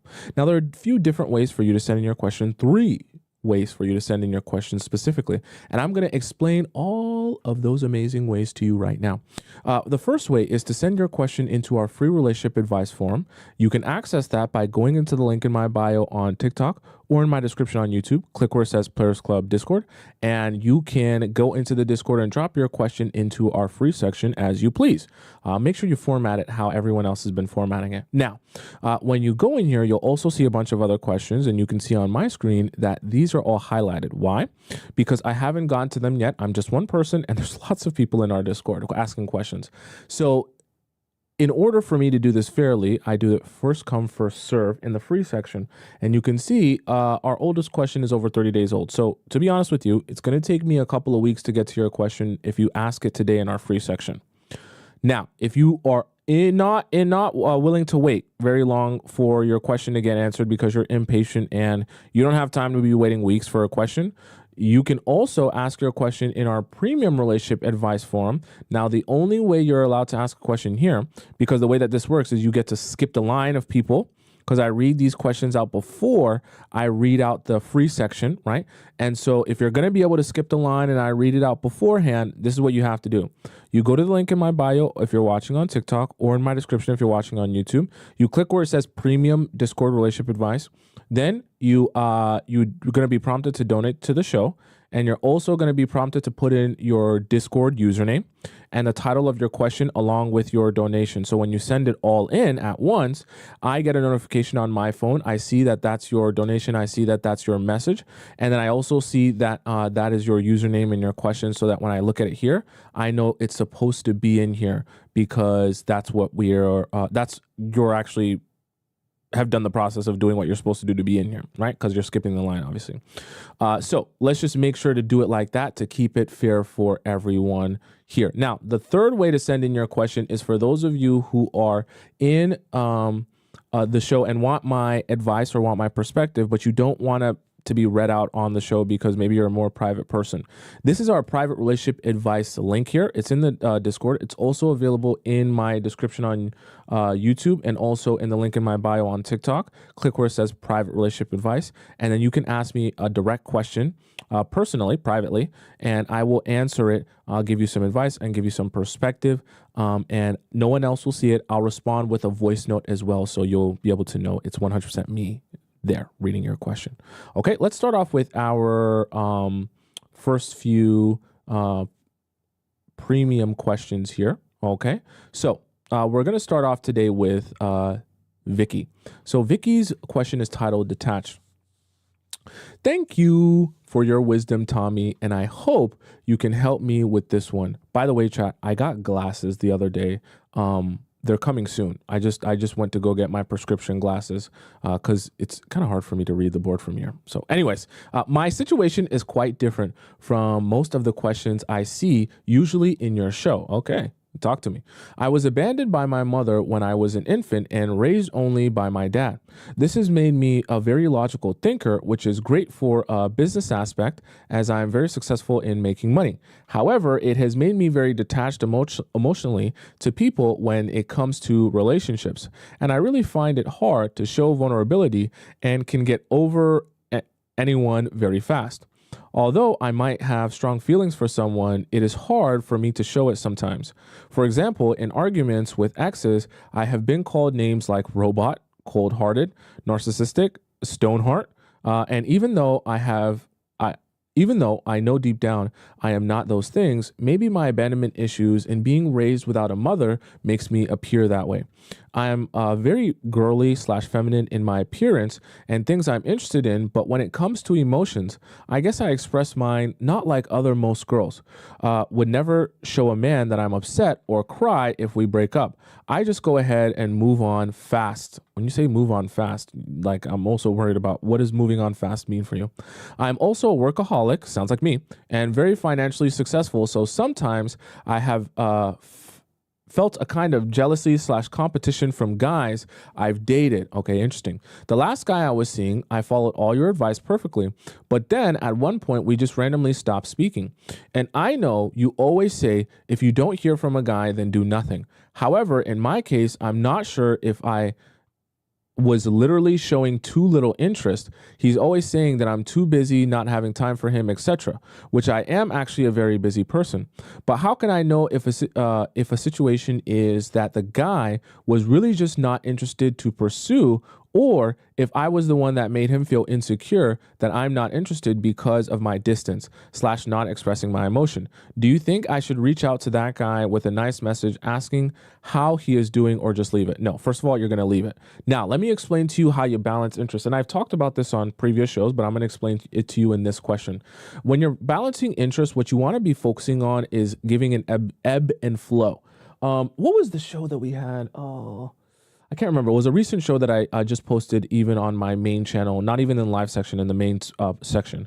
But when you're talking about dating men, you want to make sure that the most amount of time that they're feeling your interest is when you're on that date with them in person. Vice versa, you want to make them feel that you're the most disinterested in them when they're not around you, not with you, because you have other things that you're focusing on. Why? Because you want to create a psychological effect where he says, in order for me to feel that same level of interest from you, I have to get it in person because I won't be able to get it any other way. Now, the other way you can kind of cement that ideology in his mind is by when he does say to you, hey, I'm feeling like you're not very interested in me or whatever the case may be, remind him on an ongoing basis, no, I actually am just a really bad texter, but I'm so much better in person that it's like a night and day difference. You wouldn't even believe how much differently you'd feel or realize about, what's going on in our relationship if we were in person. It's just over text, it comes across the wrong way. When you can continue cementing that ideology or concept in his mind, then he'll start to put two and two together where it's like, oh, I'm not getting this energy from you because you're not interested. I'm getting this energy from you because we're not in person. And if you can cement that by actually being in person and making him feel like you want to be here, like you're interested, like you're invested in some of the other shows that I've talked about, with the strategies that you'll use when you get onto that date to make him feel your investment, then he'll be able to say, oh, okay, I get it now. I see it that you're not just not interested in me in general. It's just that I feel that way when we're apart or because you're not that big of a texter, right? It'll be cemented more in his mind. But what you're not going to do is you're not going to then, when in your response to that, try and be a textaholic or try and, impress him over text or get to know him over text if he's not even interested enough to ask you out on a date. It's almost like in a weird way, you're rewarding men by showing them your interest when they do work for you by actually planning and organizing a date. And I don't know if you actually went on a date with this guy because you didn't mention it here. You just kind of said stop talking. But that's the thing, right? You don't want to be thinking, oh, well, he's feeling I'm not interested in him. Well, is he even showing you real interest? Because sometimes guys will be doing that just to get you to be the one chasing them. But as long as you stick to the game plan here, what you're trying to do will work on men who have genuine interest in you, because it's not like they won't feel your interest. They just won't feel it over text, and they won't feel it when you guys aren't together in person, which is good. I don't need guys or want guys to be feeling like you're overly invested when they haven't even done anything for you. So if that guy has kind of fizzled out because you're not, texting him 24/7 or making him feel like you're madly in love with him before he actually does anything for you, then so be it. I don't want you to chase that guy, okay? Someone says, why do some guys like being chased? Because it's easy. Why would he not like being able to sit back, relax, and have you do all the work, all the pursuing, all the chasing, that you're going to cook it for him, clean for him, scrub the floor for him, suck his D, do whatever he wants, eat his butthole, and he does nothing for you? Why would a guy not enjoy that? Doing nothing, giving nothing, and receiving everything. Why would he not enjoy that? So this is your needing advice part 2. Hello, Barry Lana says, hello, it's me again. Thank you for your response. The guy who asked me a lot of questions on a date and didn't reach out, he did eventually the day after I sent my question. So since that day, we've been texting every day, but I'm trying to reply to him less. We still haven't set up a second date, and I'd rather talk in person. No problem with that. Interestingly, he said that we texted before on a dating app, but I had no memory of it all. Unfortunately, I had deleted all my chats, so I had no way to verify it. Perfectly fine. I don't even want you presenting yourself as someone who's available on dating apps anyways. Keep your quality up. Okay? I didn't remember his face or what we could have talked about. But wait, what? He even remembered my Instagram username. What? Okay. After that dinner, it kept bothering me, so I wanted to check if I had any chats, screenshots, or anything. I found one screenshot from August and one from November. We matched twice, but didn't text for long. What do you mean you found a screenshot? Do you screenshot everyone that you match or chat with? It's kind of strange. For long, which is probably why I don't remember. But in one of the screenshots, there's a message from him where he said he was a walking red flag, and I asked why. In the first screenshot, this is him saying, why do you say, what do you say to such beautiful girls? Me, I don't know what others say, but for me, something creative. Him, did it hurt when you fell from heaven? Okay. I don't want to cringe here. This is him saying, I'm a walking red flag. And then you ask why. He said, I'm missing a moral backbone. That's very specific. Give an example. I did a substance off my friend's yitties, but he doesn't actually pay her, because she's in love with him. We met at our mutual friend's wedding. What? Where I was with another girl. This is one of the first stories he was telling you. This is one of the first stories he told you on a dating app, and you actually continued. Did you continue to chat with him after that? And then you said, and what makes you proud of that? You actually responded after that. Wow. Do you think a big percentage of the population has had the chance to experience something like this? Is that supposed to be like a life-changing experience? Okay. So then you say quite a lot. There are no rules in this world. So to me, I don't know this guy, obviously. But to me, it sounds like this guy, his favorite movie is The Wolf of Wall Street. Okay. For those of you who don't know the movie The Wolf of Wall Street, I'll explain it to you in its most basic form. It's men who are on Wall Street, they're getting rich, and as they get rich, they do a bunch of drugs, they sleep with a bunch of women, and they're just wild and super crazy while they make lots of money. Okay. But their lives get effed up crazily. Now, here's the thing. If this is like, oh my God, life-changing experience, oh my God, I'm really living life when I'm doing stuff like this, doing, substances off of a girl's yitties, at a wedding when I brought another girl, like these are the type of guys, their version of interesting when it comes to life is like chaos. Like they don't feel alive unless chaos is happening around them and in their life. And I just don't think that this is sustainable for any sort of serious relationship. If I was your dad, if I was your brother, if I was your best friend, I would tell you stay far, far away from guys like this, because even if you were a perfect, amazing girl, he would not like you simply because you don't provide him with enough chaos for it to be interesting for him. If this is the only way he gets his rocks off, having this amount of chaos in his personal life, nothing you're gonna say or do for him will make him have. It's like almost like he's an adrenaline junkie, right? He needs a kick of adrenaline, probably because he has very little going on in his career. What I find is that most guys who don't have enough excitement in their career look for excitement in these type of ways, right? If you have a lot of stuff going on, you're making business deals, you're doing this, you're going back and forth, like you have a lot of stuff going on in your career life, your professional life, you don't need this level of stimulus. This is actually a distraction, right? So I would advise you to stay away from men like this because they're unpleasable. They just want chaos. On the date, he was really sweet. I'm sure he was. They all start off that way. And seemed shy. Probably isn't as shy as you're imagining, right? So finding these messages really surprised me. Do you have any advice on how I should handle this to see his true intentions and real personality? I want to play the player low key. My advice to you would be actually just to not talk to this guy. Because like I said, there's no pleasing a guy with this type of mind state, right? And I know like this was a while ago when you met him on the dating app, but for him to confess this to you on the dating app before you guys ever met means that this is not his craziest story, right? It might sound like a crazy story, but I promise you, majority of people are not going to tell you their deepest, darkest secrets before you ever meet them. So I say all that to say you haven't learned even 1/10 of what he's actually done in his life. So we're already starting off chaotic. You can only imagine how much more chaotic it can get from here.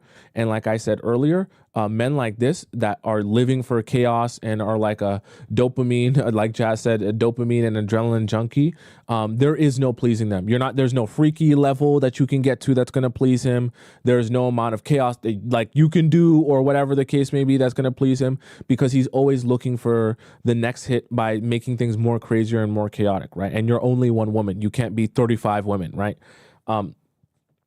I wouldn't even talk to him after this. I would just, I know you had a great date, but I would just leave it, right? You already have the evidence you need. That no point wasting your time, in my estimation.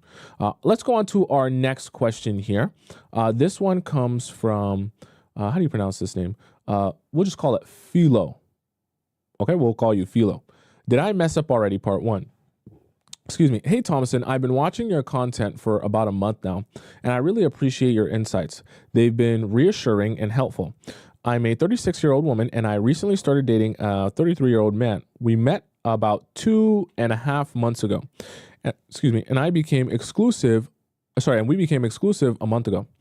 During that month and a half of courting, we were going on 1 date a week, and he was very intentional, planning thoughtful dates based on things I'd shared.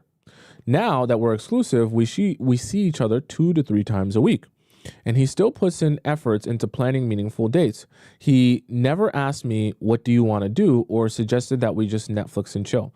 I do have a question for you. Have you met any of his family or friends at this point? Yep, you're his girlfriend already, but have you met any family members or any friends of his at all? We talk on the phone every night, but it's usually a brief check-ins about our day. We don't text much outside of planning logistics or for him to tell me he misses me or is thinking of me. We recently started FaceTiming on our lunch breaks. This has been the natural flow, but after listening to you, I've tried to be more intentional about not giving him too much time too soon, because if left to him, I think he'd want to see me every day. No, we can't have that.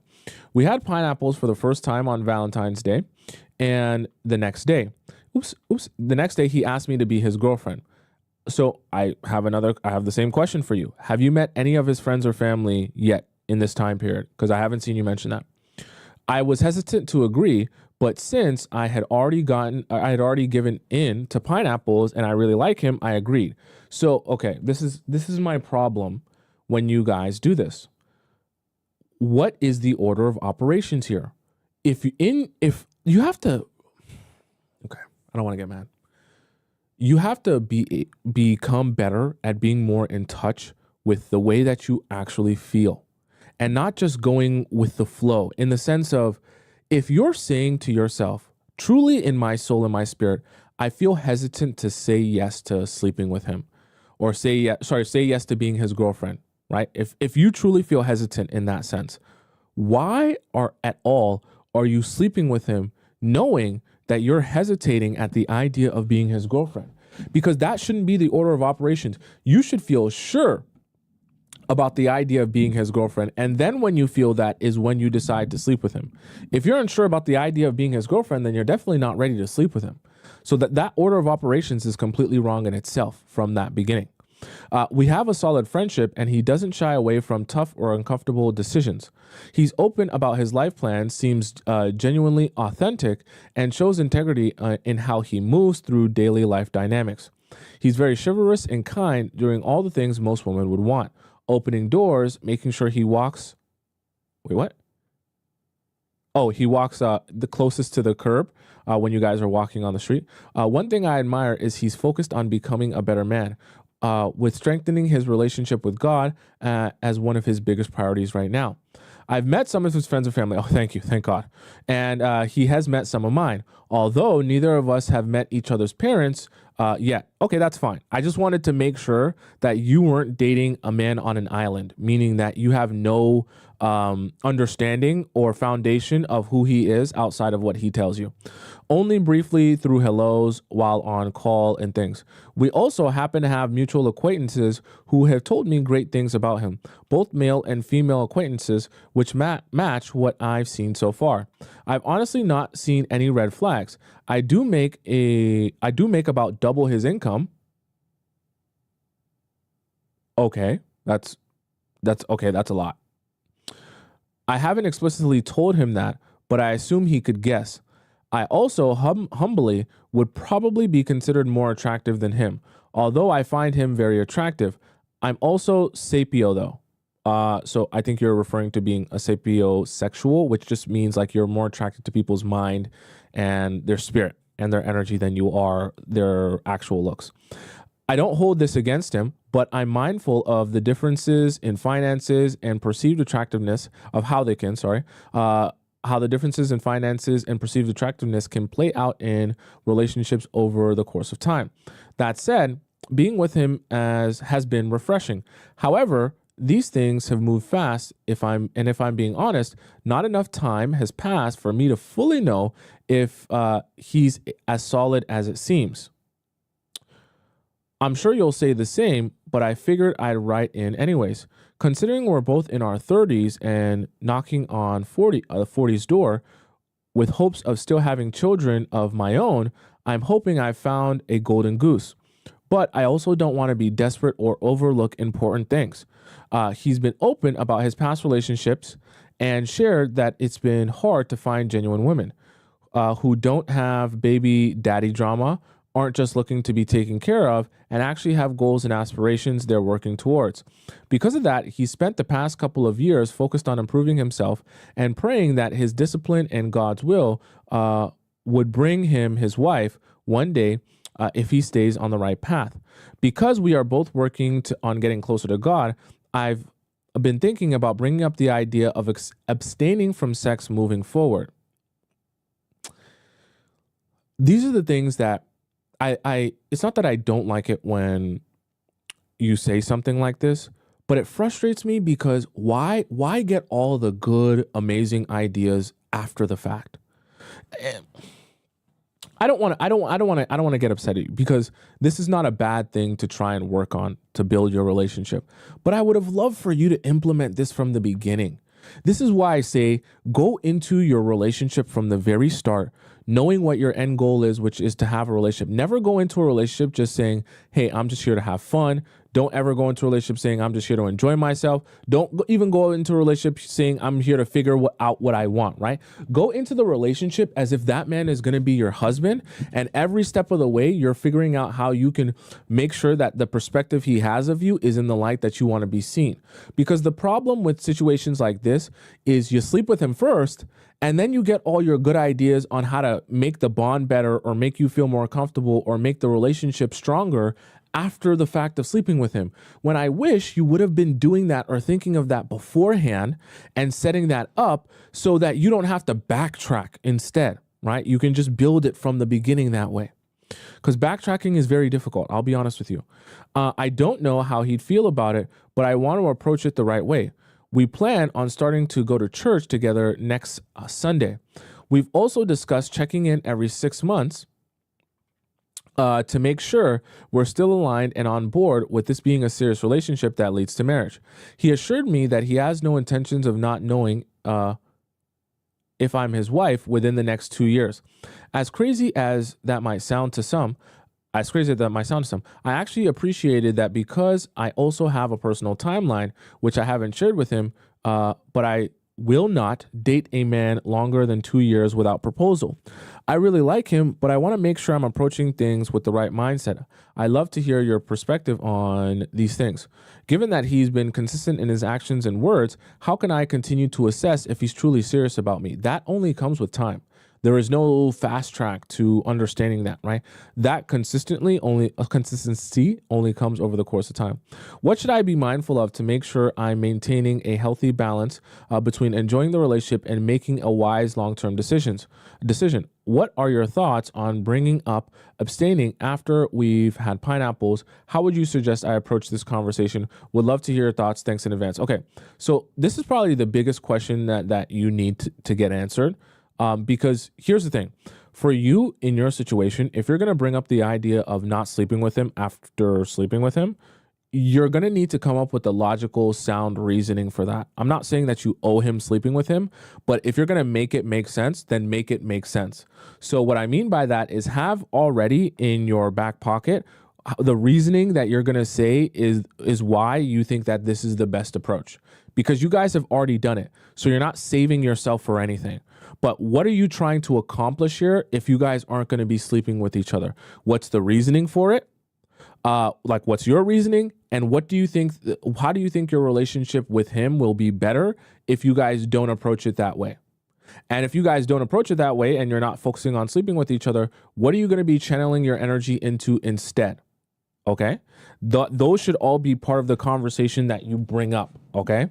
And honestly, within that, after you express that to him, you're going to have to reside yourself to the fact that he could respond one of two ways. Meaning, after you have all of that discussion with him and you tell him your reasoning for it and how you think it'll affect and better your relationship with him, he's either going to respond by saying, I completely agree with you. Let's try it out. I want to work with you. I want to work on this.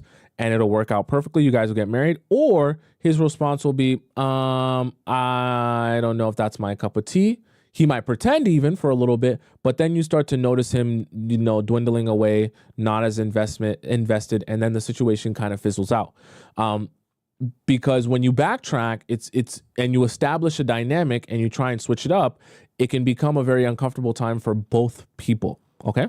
Like I said, it's not that you owe him sex, but I wish you would have done this and strategized like this beforehand, not trying to think about this afterwards. The other thing that I think you should address here for yourself and for him, what is it that's making you feel slightly uncomfortable here, not making you feel whole? Because, you're saying that he's shown you a lot of the things that you want to see. And let's kind of revisit your timeline here. It's been 2.5 months that you guys met. And you guys became exclusive just a month ago. So obviously, you're on a quite shortened timeline here and you guys are already exclusive. So ask yourself a couple of questions. What is it that is making you uncomfortable about how much you know about him at this point? Do you feel like you don't know enough? Do you feel like you're not sure enough about if this is the real him? Or is it a combination of all of those things? In which case, I think you guys need to have a different discussion. And I think that discussion needs to be about continuing to learn each other and build your relationship with each other in a emotional and spiritual sense. I think the best thing for you to do when bringing this up is, you know how he's trying to grow closer to God? To make the focus that, hey, I want our relationship for both of us, the benefit of both of us, to be more centered around both of our relationships to God and allow him to guide us in the way that would be best for us to have a successful relationship. So what do I mean by that? Let's, like you mentioned, start going to church together. Let's start praying together. Let's start, helping each other, build each other up in our spiritual sense. You can share Bible verses with me. I'll share Bible verses with you and things like that, right? Let's have that be the focus of our relationship and build ourselves up under God and how he would want it to be. Let that be the focus and the strategy that you go into and say, okay, rather than us channeling all our energy into sleeping with each other, let's channel it into this area so that we're both strengthening our relationship with God, with each other and God at the same time. And then let's see how we feel about each other and see where our bond goes, see how good we feel about each other and about this relationship. I think that approach will come across less like, oh, I'm taking this sex off the table and deal with it. And it'll seem more like, hey, I want us to be successful in our relationship. And I think this will be a great way to do that. And also, it would be awesome if you could bring up, while you say that, things that he's talked about for himself of wanting to get closer to God. And then you can kind of mesh it all together and be like, I actually really agree with that and what you want about getting closer to God. And I want that for myself as well. And I want us to both help each other grow in that. And I think the best way for us to help each other grow into that is to not focus on other things that, aren't as important in terms of growing our relationship with each other. You understand what I'm saying? And I think if you can present it in that way, it should be a lot more palatable. But obviously, you don't necessarily know exactly how he's going to take it. He might take it one of the two ways. But once you do it like that and you present it that way, you leave it up, no pun intended, you leave it to God to deal with it, and he's going to respond how he's going to respond to it. And you're just going to have to work with whichever one scenario or outcome that is from there. Okay. So I think that that's the best approach here to your situation. Let's hop into our free section. We're got to answer a lot of questions here. Okay. So let me make sure nothing gets skipped. Yeah, we did that one. Okay. All right. So this first one is from LP. No, we did this one. Mark that as red. Okay, this one's from Girly Girl. No, we did that one. All right, wifey tests. Okay, Jessica says, wifey tests. What kind of tests do men try on you to determine if you're a girlfriend or wifey material? I actually had a whole show about this. I missed her live, and I'm really confused on the subtle things he does that I deem as a test, but I'm unsure. Jessica, I would advise you to watch my show, literally titled Every Wife Test that Men Will Use on You to basically determine if you're wifey material. So a lot of them, I can't remember everything that I put down in my wifey test show, but those consist of things like seeing how palatable you are, how easily you will change or adjust your boundaries, how much you're willing to sacrifice for him without doing anything for you, how much you're willing to stand on business. A lot of it is about boundaries and your own desire to have respect for yourself, and not even just self-respect in the sense of how he treats you or your relationship with him, but also the level of self-respect you have in your friendships and with other people. Do you allow other people to walk all over you? Do you allow other people to come in and out of your life as they please? Do you allow other people to mistreat you and are just okay with that? Those are all part of wife tests, right? Are you good at setting boundaries for yourself, your friendships, and your family members? Are you good at being a woman of your word as well? When you say you're going to do something or you say you want something for yourself, do you stick to that, or do you just talk about stuff and not actually do anything about it, right? All of your intangible stuffs is the wifey test, because making a woman a wife is a lot more than just, is she an attractive woman?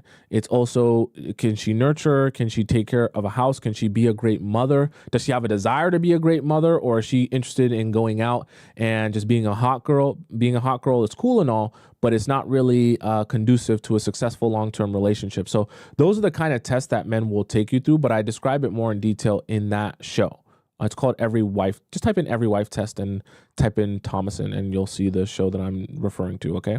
All right, let's go into our next one. Our next question comes from Mrs. LP Baby. This one is titled Tommy and Friends Project Runway, okay? Hi, Tommy. Thank you and all you lovely ladies for the fashion tips. Y'all big homies for real. I finally get it. No flare leggings. I know you all don't want me looking hella goofy. Let me know your thoughts. I want something that says I could be his personal thought, but I also am respectable and classy around his mom, younger brothers, and boys. The aesthetic I'm going for is something that says I'm not a whore, but I'm not a virgin either. Kindly advise. Thank you. I love and appreciate your community. Hugs. See outfit pics below. Okay. So we're picking outfits here and styles here. This show takes on many different versions here. Okay, chat. Let's have a rating. Let me know, chat. All right. So we have outfit number 1. This is number 2, number 3, number 4, number 5, number 6, number 7, 8, 9, 10. So there's 10 different options here. Okay, I'm going to give you my personal opinion if you want what I think would be best. Let me look through these here. Chat, what do you think here is the best one? Okay, someone said 2 is boring as F. So you want to be seductive. You don't want to give off virgin vibes, but you also don't want to look like out there person. Okay, actually, it's a birthday party. Okay. Sorry, I'm actually thinking about this, being honest. I don't know what the weather is like where you're at. But this could be appropriate if it's warm where you're at. This could be a vibe. Also, I like this actually. I actually, if I'm thinking about it, let me see here. I like these. This is not bad. No, I'm not a fan of that. This and this is my favorite simply because you cannot really go wrong with these in the sense that like you can still look good, still have a nice vibe, not to give the wrong impression.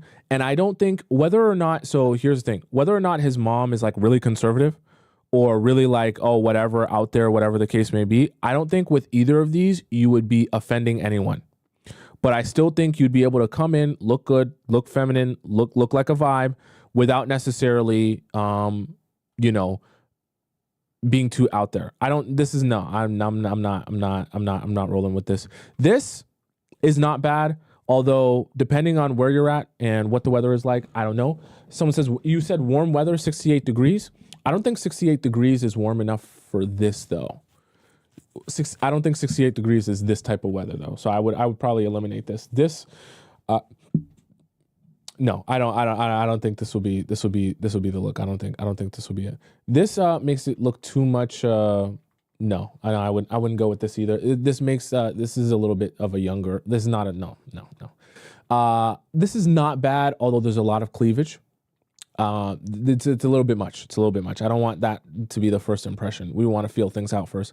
This is not bad, although this I'm very particular, chat. So this kind of bothers me. I don't like the shoulders on this, and yeah, this is not. I don't think that this is the look. I don't think that that's it. That top doesn't scream for me.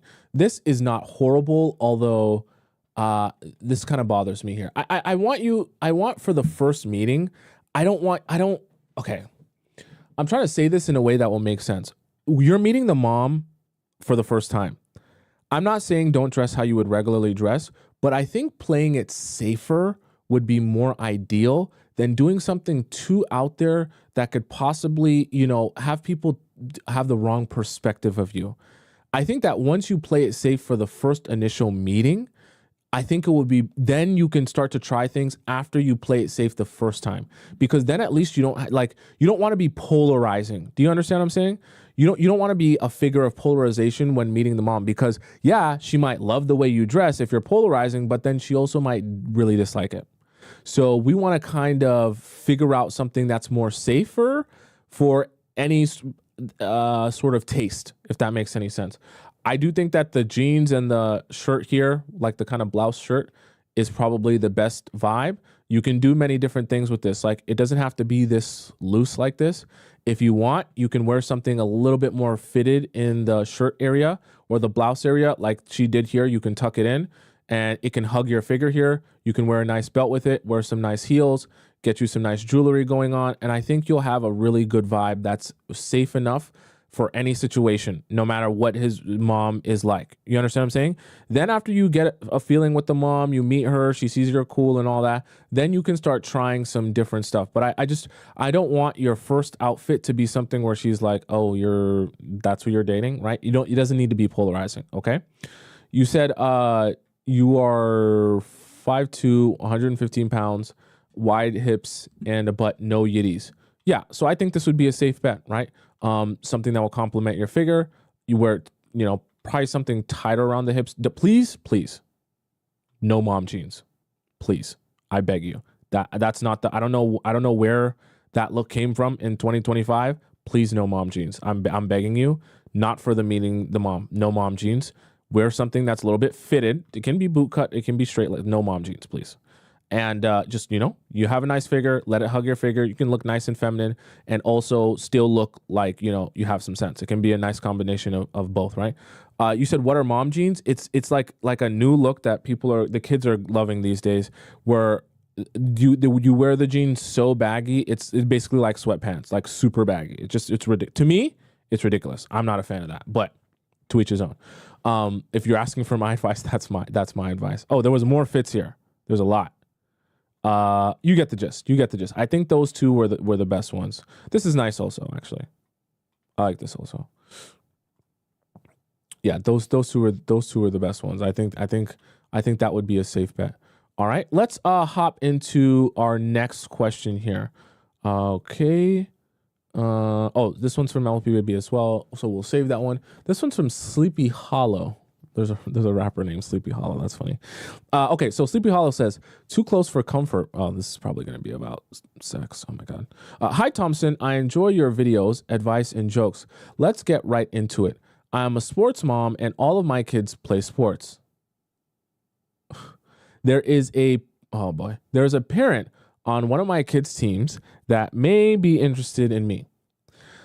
I've been going back and forth, so tell me your thoughts. For starters, I've never seen him in a romantic light at all. He wasn't my usual type. One night, I had a dream. What? He was there, and we were standing off to the side of an event having a conversation. Did he have clothes on in your dream? At this point, we never conversed in real life. He was telling me how beautiful everyone looked there, but intuitively in the dream, I knew he was talking about me. For my dreamers, if you know, you know. Fast forward to the real world, we, a couple of weeks later, have an end of the year party for the team. At the party, after making my rounds to everyone, congratulating them on a successful season and how their children did, I stopped to congratulate him. We conversed on the season briefly. Once the conversation was over, he mentioned how comfortable my clothes looked. Yeah? Your clothes looked real comfortable? How comfortable? That he wants to be in them? 'Twas cold, so I was dressed warm, but cute. I laughed it off. Then he made a comment on a novel that I'm currently writing and said he'd have to grab a copy or 3. I'm sure he does want to grab a copy. I smiled and told him that would be great. He then asked, was the novel spicy? He wants to know if you're writing smut. All right. He then asked if the novel was spicy. I laughed and said jokingly, don't read it around your kids. Before embracing him quickly, what do you mean embracing him? First time ever doing so, saying goodbye and leaving the function. Where the function? Sorry. Fast forward, we are both at a birthday party dinner for one of the children on the team. Yeah, using the kids, huh? Using the kids for the meetup. I embrace all the parents on arrival, him included. We are seated separately, but are thrust together once one of the children wanted to swap seats near their teammate. Yeah, it's the children, right? I figured it was a coincidence and pretended not to notice. Throughout this time, he's engaging me in personal conversation regarding my vegan diet and my novel. He wanted to know my favorite restaurants and recommended some nice vegan spots I'd never tried. I wonder why he's recommending them. We talked more throughout the night. He seemed to really enjoy our conversation throughout the night. Once the night concludes, I embrace everyone. Oh, you love this embrace. As we're leaving, except him. What? I'm a little confused at this point. Didn't want to further confuse things. What? But that's confusing what you're doing. What? Why? Wait, what? Oh, wait. Let me read this again. Once the night concludes, I embrace everyone as we're leaving except him. I'm a little confused at this point. Didn't want to further confuse things. What are you doing here? What are you doing here? We see each other again at a formal gathering a couple of weeks later, where everyone is dressed to the nines. I look gorgeous, as everyone around me kept saying. I felt his eyes on me the entire night, or was it my imagination? Our gathering transitions to a dinner. I arrived late and sat across from him. He does the same thing, once again, engaging me in conversation regarding recent events. The setting isn't as private as the prior setting, so the conversation doesn't seem as intimate. Here's the twist. His child's mother frequently attends the games. His child's mother frequently attends the games, and after events, they co-parent very well, so this is to be expected. What is different is me and her were never close, just cordial. More recently, she has been conversing with me more, sitting beside me. Okay, I see what's going on. And engaging in conversation. She's never done this. She has what we call woman intuition. I'll explain in a bit. She even called us friends at the most recent dinner party. You're not actually friends. I'll just make that very clear to you. I'm not quite sure what to make of. You guys aren't friends. Not even in the slightest. I'll explain to you what's going on. Is he into me? Does she see it? Is it all in my head? Is potentially dating a parent of your child's sports teams too close for comfort? Update, he has made it known that he does indeed have interest in me. We haven't gone further than having that confirming conversation. I was taken aback. So you really? So I don't know where to go next. You don't need to go anywhere. So I'm letting him lead. Exactly. So the questions above apply even more now that I have confirmation of his interest.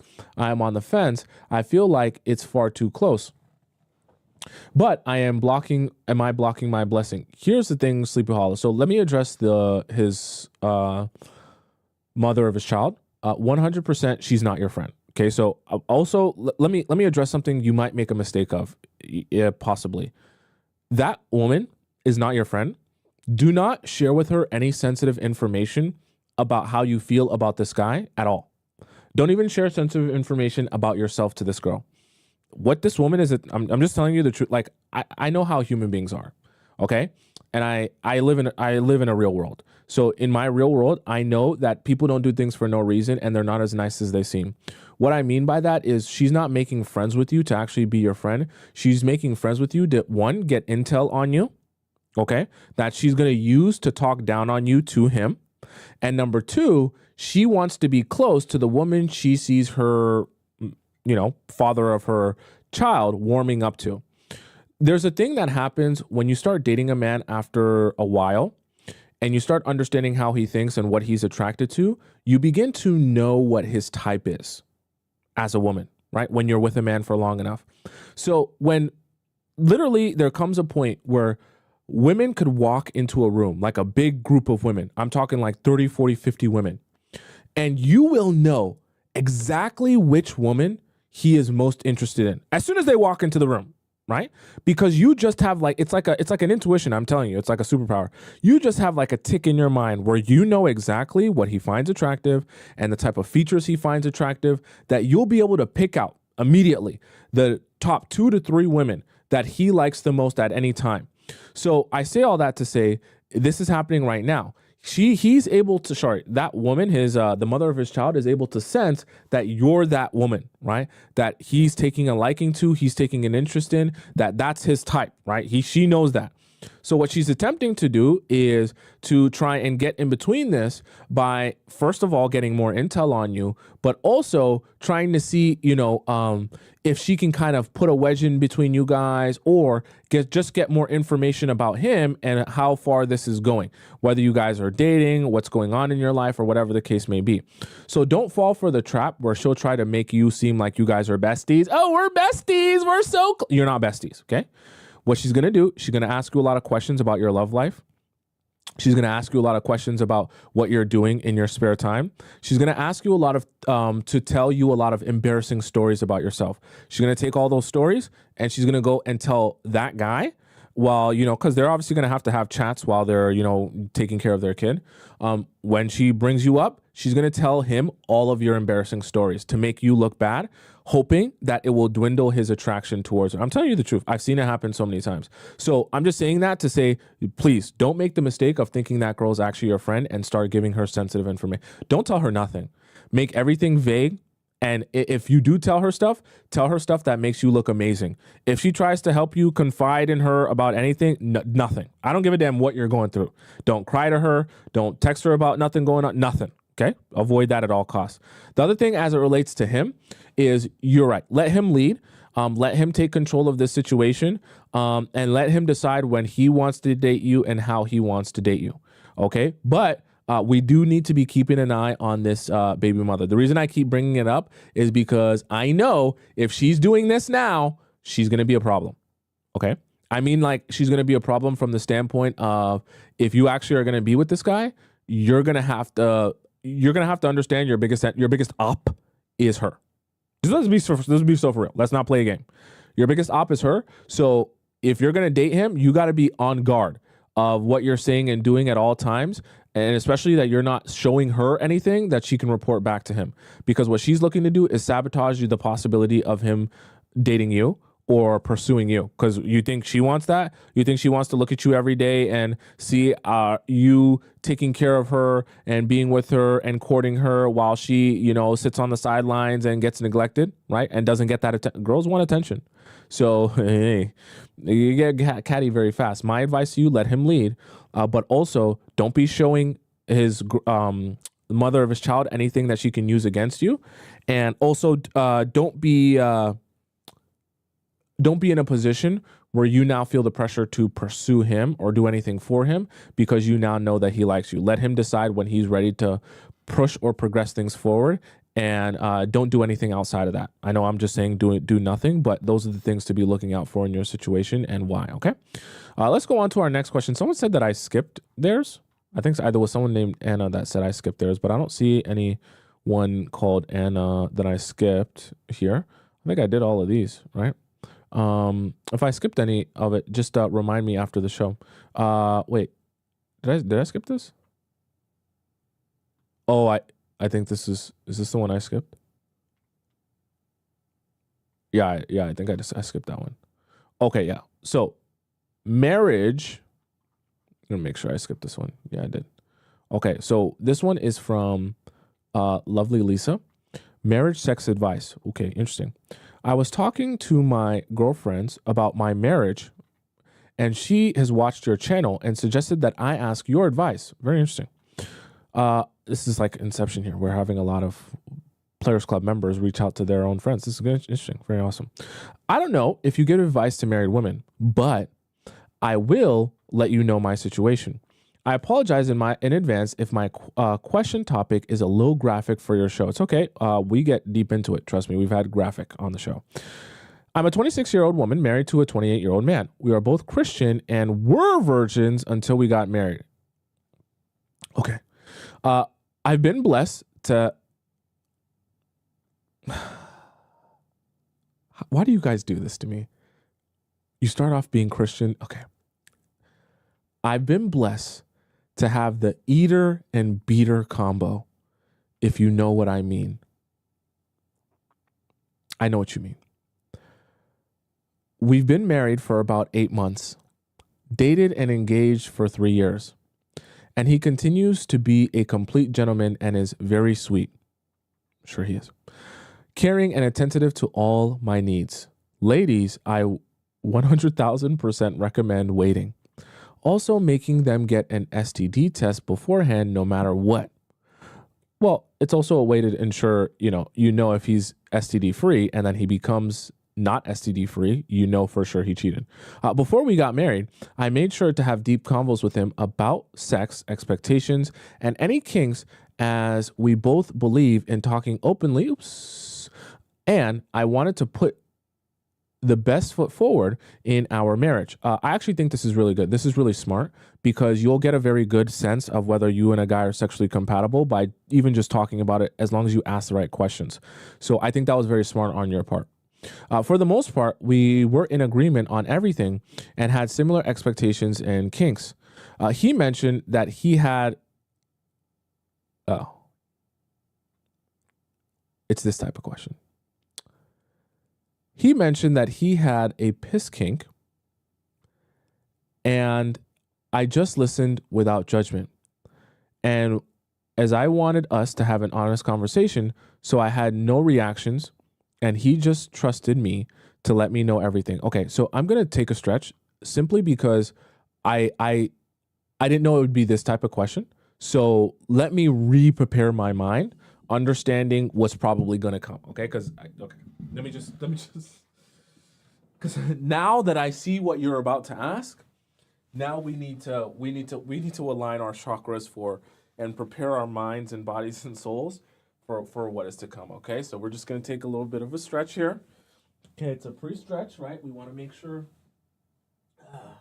we're in the right mental state for this, right? I don't want to be too shocked at anything you're about to say next, because we're already talking about piss. Okay, I think this is our first piss kink on the show. All right, so I hope anyone who's under 20 years old is gone, because we're not going to hold back here. We don't hold back on the show. So if you're under 20, this is not the show for you. I apologize. Go watch Dr. Phil or something.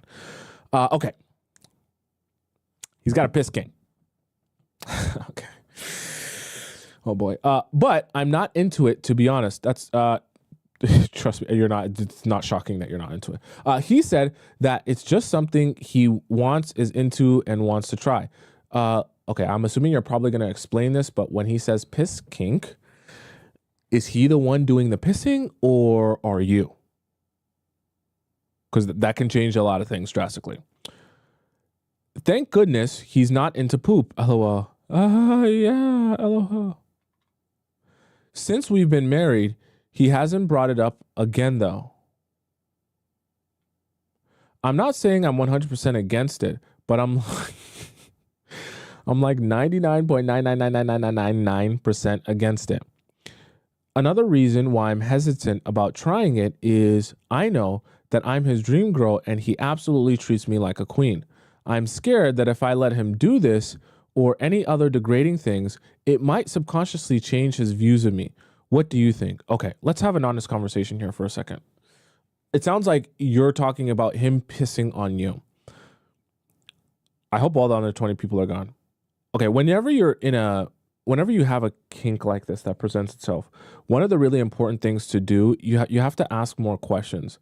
What I mean by that is, you don't just stop at, oh, you want to piss on me? Cool. Ask him, well, why do you find that hot? What is it about that turns you on? Is there a specific way you want to, I know it sounds weird, is there a specific way you want to pee on me? Is there a specific environment that you want to pee on me in? Do you want to pee on me with my clothes on, my clothes off? What do you subconsciously even ask him this question? What does it make you feel other than just being turned on? What does it make you feel when you pee on me? Does it make you feel power? Does it make you feel control? Does it make you feel, whatever the case may be? The reason I'm saying that is because you need to like study the psychology of the kink, because studying the psychology of the kink will also help you understand two things. One, it'll help you understand what he's even getting from that kink in itself. And number two, it'll help you understand how to maybe compromise on that kink in a way where you can serve the same desire that he's trying to get from doing that thing in a way that is more comfortable to you. So let me give you an example of that. Let's say hypothetically, he's like, oh, I love the idea of pissing on you because when I look down on you and I see my pee all over you, I realize how powerful and how much control I have. Then you can say, okay, well, why do you find control hot? Do you feel like you don't have control in your regular everyday life? Or does it just, you find it really hot to be that controlling or have that much power? Let him describe, let him tell you about some things. You might come across some stories you never heard about. Then we can start to say, okay, so what are some other ways you can feel complete control over me, like a crazy amount of control over me? What if, I got on all fours and sucked you off? I don't know, whatever the case may be. What if I, kissed your feet? Whatever, you know what I mean? Like, and you can start asking him different questions. Oh, would that make you feel that same amount of power and control? What about this one? What about that one? And then you can start exploring something. You don't have to actually do them, but exploring some different ideas that, hey, does that serve that same power and control dynamic that you're looking for or turns you on so much? And in the process of that, you might come across something that you're like, oh, no, I can actually do that. Or even something that you're like, oh, no, that actually kind of turns me on too. But it helps you get that same power that you seem to be really looking for when you're thinking about peeing on me. Okay. So that's why I say to approach that like that. You need to kind of study this, right? I've studied a lot of psychology and I know about the Madonna whore complex. I want him to continue to feel, I shouldn't have even said that, but I want him to continue to feel safe and comfy with me. And I want to try to fulfill all his desires in a woman. That's why I asked him in the first place. But as a man, I'm not sure what you mean. I think you might say, wouldn't men be disappointed or more likely to cheat if you don't do certain things? Like they do need every fantasy? I fully trust him and I don't think he would ever cheat on me. And if he did, he knows I would absolutely leave him. I'm more worried that he might not feel fully satisfied in our marriage. What do you think? Okay, so I know one of your other questions was, should I do it? Will that change the way that he feels about me? My honest answer is, if you're married to him, no. And I'm saying this, chat, we're not going to get too deep into my sex life, but I'm quite freaky, okay? So I say that to say, even in my relationships where I've been quite freaky, I am quite freaky. It's not I am quite freaky. But even in that sense, if I'm with a woman romantically and, I'm degrading her, we're enjoying ourselves, we're having a good time, for me, I can compartmentalize the difference between degrading someone, having a good time, we're in the moment, we're doing our thing that we both enjoy, versus you're still my girl, you're still my wife, you're still my whatever. You understand what I'm saying? So that you can have a discussion about that and get an understanding of that. But I think when you're already his wife, I don't think it actually affects anything. In fact, I actually like the idea of you guys exploring things that he probably would do with women who weren't his wife, simply because then, I know this is going to sound very weird. It's going to sound very weird when I say it, but we're here, so I have to say it. Then you can be like his wife, his mistress, his girlfriend, his side chick, all in one woman. And you guys can role play whichever one you want to be. Some days, I'm telling you, this is a freak, man. Some days you can be the wife and you guys can have your loving, lovey-dovey sex where you guys say, I love you to each other all the time. Cool. Some days you can be his side chick where he just Fs you like an SLUT. Some days you can be like a one-night stand where it's almost like you guys do a public thing, like he's meeting up with you and then he meets up with you and he just, does you in an alley or something like that. I don't know. And, you can have different, almost like play different sexual roles in his life like this. But the thing about it is, as you're doing that, You're creating an environment where both of you can continue to feel interested and stimulating by trying different things.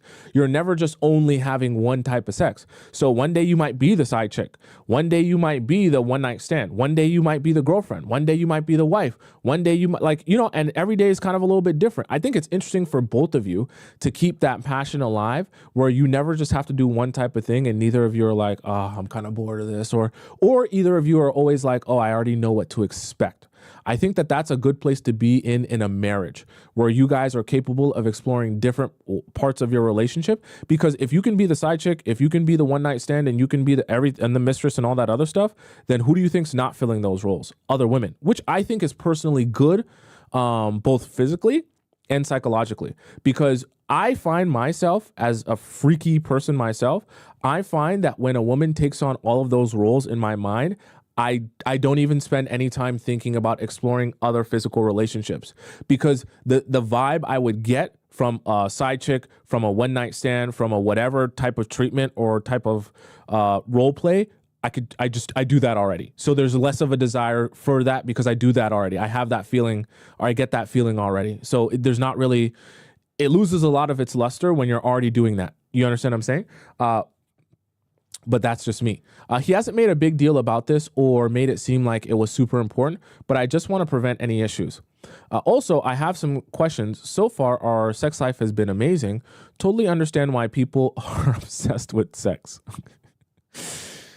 Yeah. Wow. And I think it's mainly because my hubby would do anything to please me. And oh, wow, oh, wow, oh, wow. He really caters to anything I want inside and out of the bedroom. He's not said he's into any other degrading type of stuff, which is good because I don't really like it much. I prefer to be called a good girl and be treated gently. Oh, there's nothing wrong with that, right? Maybe you have a praise kink yourself. All right.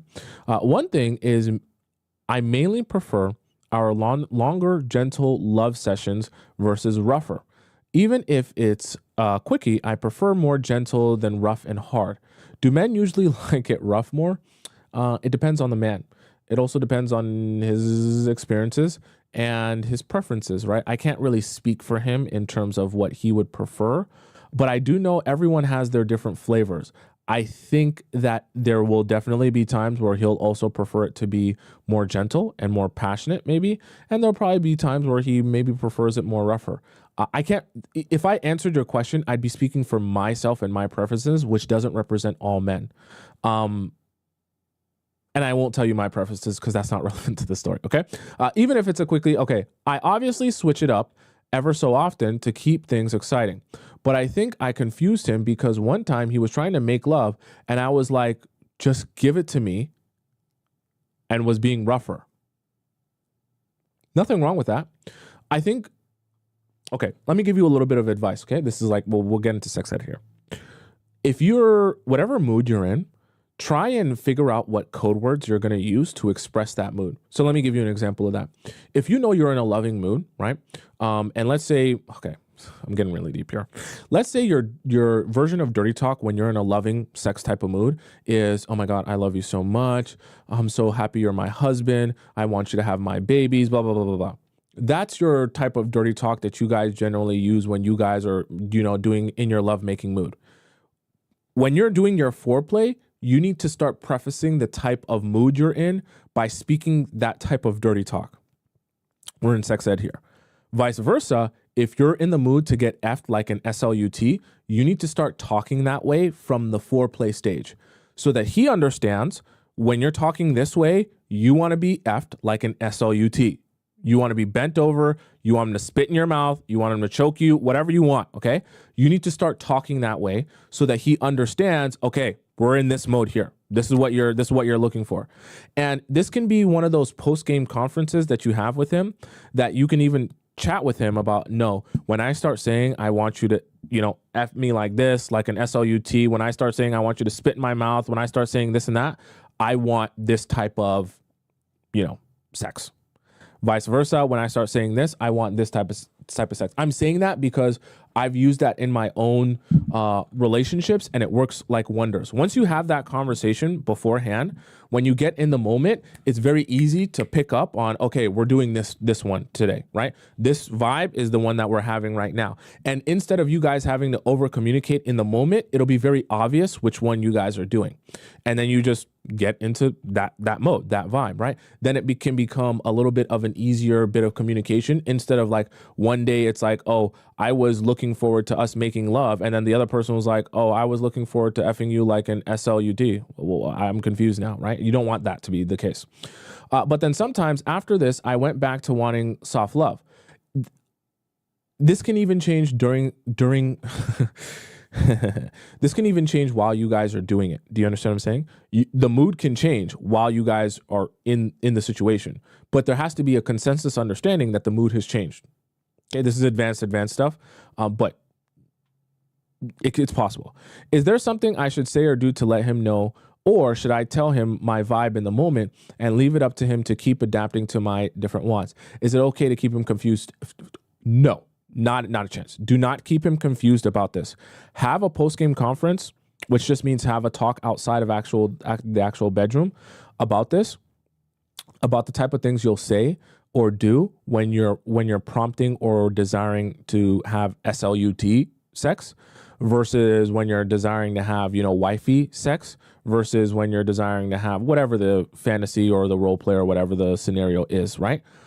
Let him and have that discussion with him, and let him have, that discussion with you as well. That way, anytime he hears those key words or trigger words, he immediately knows we're doing this one, right? This is the one that you're looking for at this time. Okay. Because truthfully and honestly, with sex, the men can adapt to either one, and they'll be able to enjoy either one, but it'll be better for both of you if he knows which mood you're in at that time. Okay. How do I keep, up this dream girl fantasy? You don't need to like, in the sense of sex, you don't need to keep a dream girl fantasy, right? It's more about both of your pleasure at this point, right? Both in and out of the bedroom. I already don't let him in the bathroom when I'm using it, and always dress nicely. This is not really doing as much as you think it's doing. I get it. You probably don't want to poop or pee in front of your man. I understand it, but you're married to him now. Obviously you want him to still see you as sexy, but you're a real human being, at the end of the day. So just take that for what it is. Is there anything else you would suggest to keep his fantasy of him in my, I think you might say me in his mind, and keep him always pursuing me? I would probably say right now, the most important thing you want to be focused on is creating sustainable elements to your marriage. And I think having a sustainable marriage is also about having sex in a sustainable way where both people are feeling genuinely pleasured and satisfied. So I don't think that his perspective of you will be as changed as you're imagining if he pees on you, if he truly enjoys that much. Now, also get an understanding of why he wants to pee on you and what he's getting from that, to better understand what it's even doing for him. That will tell you a lot as well. I mostly let him initiate because I like when he's dominant and prefer him to initiate, but will it put me in a masculine energy to be dominant every now and then? No, see, you're married, so it's a little bit different, right? You do want to be able to have switch ups. So what I mean by that is you don't want sex to only be from when he initiates in a particular way. You want there to be a little bit of like we don't even know how it's going to start this time type of vibe. And also, I'll be honest with you, in a marriage, like guys do also want to feel like you want it. Like guys also want to feel like you have a desire for him. It's, I mean, maybe I'm speaking for myself here, but it is hot when a girl can express a desire for you, like she's horned up herself and she's like, yo, I need that pee-pee. Give me that thing.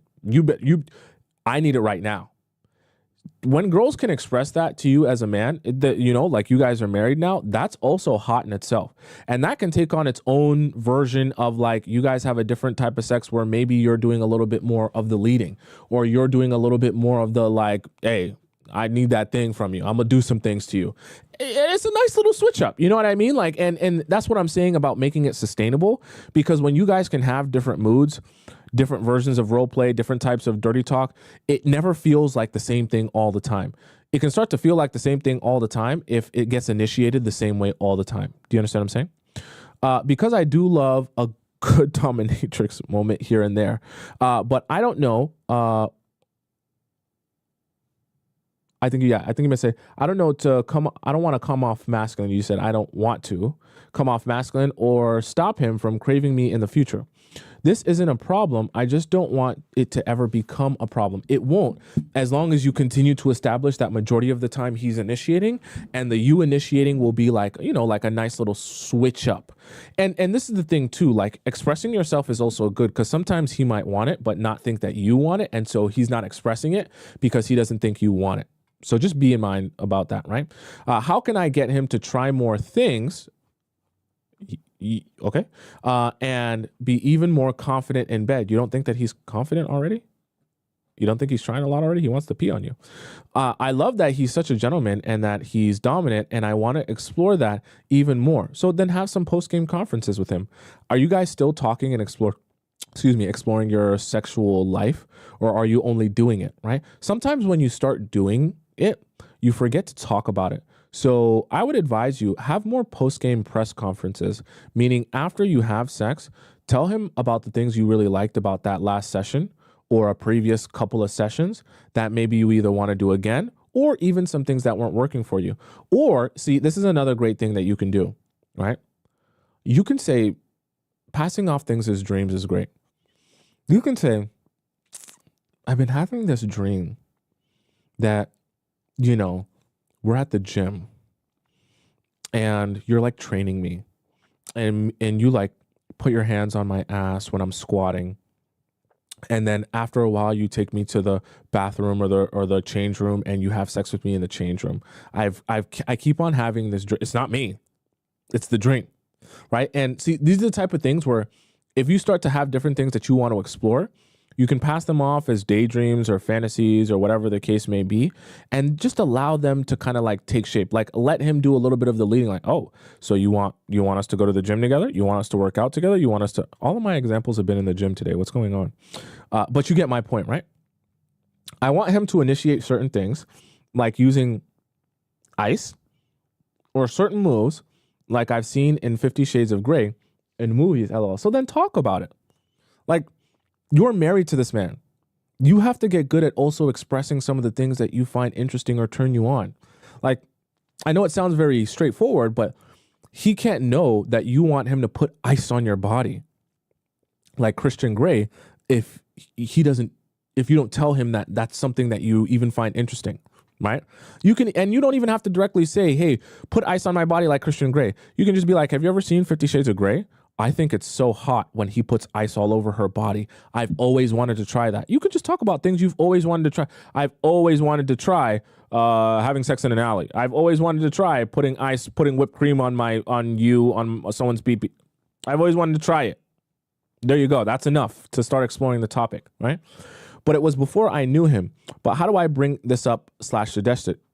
Watch the movies together. That's an easy way right there. It'll start conversation. How can I get him to buy or do certain things? You're freaky. You are freaked out. You're freaky. Or do certain things for me. I'm not passing these allegations of my chat is full of a bunch of freaks. These allegations are going to stick to me like glue. Or do certain things for me. Can I ask for what I want right after? Wait, what? How can I get him to buy or do certain things for me? Can I ask what I want right after in bed without it being seen as manipulative? What do you mean ask for what you want? He's usually really good about doing / buying whatever I want. Oh, you mean like in general? But I just want to know the best time to ask, during the day or during the night. I already make sure to not ask stuff until after he's eaten. Oh, but anything else? I think the after he's eaten is probably the best time. Now, let's say he eats and he gets really horny after he eats, and you guys generally have sex after he eats. Then I would I'd probably say right in between him eating and being horny to have sex, that would probably be the best time to implant an idea or ask him of something that you want from him, because then your seduction is at its highest and he's also the most palatable in terms of like being able to be molded for whatever it is that you need or want or desire, if that makes any sense. So that right in between, because after sex, he'll be really tired and he won't even really remember anything he committed himself to. I think he'll be conscious enough beforehand, but still, have all of that energy built up that he's like, oh, I just want to give you whatever you want in that type of mode. I already make sure not to ask him anything. Number 6, I've heard once on TikTok that men will put any part of your body in their mouth if they're truly in love with you. Do you agree? I want to say yes, but it really depends on the guy, right? Because some guys, no matter how much they love a woman, they're not going to want to put her foot in their mouth if they're just not into foot. If they're just not into feet. Now, if the guy's really freaky, really nasty, then yeah, obviously it's not going to matter what you put in his mouth. I'm about to pop a piggy in his mouth just to see how he reacts. It depends. If he's disgusted by feet, this is not going to work, right? If he's not, and you have pretty feet, maybe it'll work, right? That's the other thing. How good looking are your feet, right? You pop a foot into that man's mouth and your feet look nasty, not going to work. He hasn't ever said he's into feet, but I just want to try. Are most men really into butt stuff? Absolutely not. Me personally, I don't like butt stuff. And, I have some friends that are into it, but I also have some friends that are not into it. I'm not interested in butt stuff whatsoever. I don't get any enjoyment out of that because it puts a woman in me. Okay, I'm going to speak for myself. Me personally, I can't enjoy butt stuff because the woman is in so much pain. I'm not even going to enjoy that. I'm just looking at her literally in extraordinary pain, and it's just there's no enjoyability factor for me when I'm seeing her in that much pain, forcing it. It just doesn't make any sense for me, because I won't even be able to at that point. I'm going to be getting soft because it's not even in, I'm not even seeing, the type of pain where it's like, oh, it's pain, but I'm enjoying it. It's just pure pain. So there's no enjoyability factor for me there. So I'm sure there's other men in my boat. There's actually a lot of men in my boat that they're just not into butt stuff. It doesn't make much sense for me. The same thing can be accomplished inside of the hole that has a lot more lubrication. I just don't get the point. He hasn't mentioned being into it other than grabbing and smacking my butt often. Here's the other thing. I know some of you say that guys are into butt stuff because it's tighter. Okay, I don't know if I should say this. I'm trying to think of how to say this. My concern is why is the guy always facing a scenario in which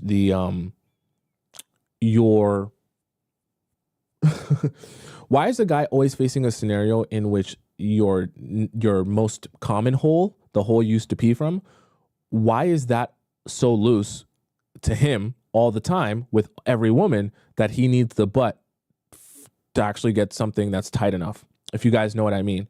Because for me, there's lots of squirtles. There's lots of anatomies that work perfectly fine for me in terms of tightness. So if you guys get my drift of what I'm saying, you understand what I'm saying. It shouldn't be a problem if he's, has the right amount of size going on here. If he doesn't, then obviously it'll be a bit of an issue. That's the other thing with butt stuff that I think a lot of guys are facing an issue of, but whatever. But anytime I look into spicy things to do, everything keeps saying it. Wait, what? Everything keeps saying it. So are men, men don't love it as much as you think they are. Are men really into butt stuff like that? They're not into it as much as you think they are. It's a weird. The men that are the most vocal about it make it seem like all men want it. It's not true at all. Not true at all. Is it true that men stare at your butthole during doggy? I mean, what else are they going to look at? They can't look at your face, right? So what else are they going to look at? They're not going to stare at it, though. I don't stare at nobody's butthole. They might put their finger in it, though.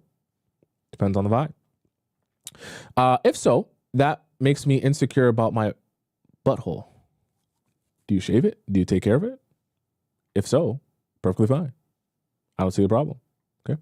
Are there any soul snatching techniques you suggest? Not on. We can't go that deep on this show. Okay. I can't give you guys this soul snatch. But I will say, in terms of good sex, dirty talk will take you a long way. Especially if you can in your dirty talk find what he finds the hottest to talk about. Oh, both of you should find it hot to talk about. But that can also stimulate his mind and really get him going as well. So never underestimate the power of good dirty talk if you're when we're talking about sex here. I already make my husband look into my eyes and say my name anytime he comes. Oh, you trying to grab his soul for real. That's good. That's good. If you can yeah, that's good. You're doing a job. Good job. Again, I'm really into psychology and I want him to continue to be obsessed with me. You're on the right track because I do things like that as well, right? Look you in the eyes, say your name, say thank you. Anyways, are there any other soul snatching techniques you would suggest as a man? I can't say them on this show. Too graphic. I honestly can't. Let's see. Oh, that was it. Yeah. So I can't say the other techniques here is too graphic. I can't get so graphic on the show. That would maybe be for some sort of a like private show that we do. But yes, I think you're doing a great job. I think right now you guys are exploring a lot. Get an understanding of the psychology of why he wants to piss on you. Have real honest, like real conversation about that. Like lay it all down. Let him be real with you about that, and then go from there in your understanding of how you can maybe address that in a way that works for both of you. I see someone saying that I skipped a premium question. I don't think I did. Okay.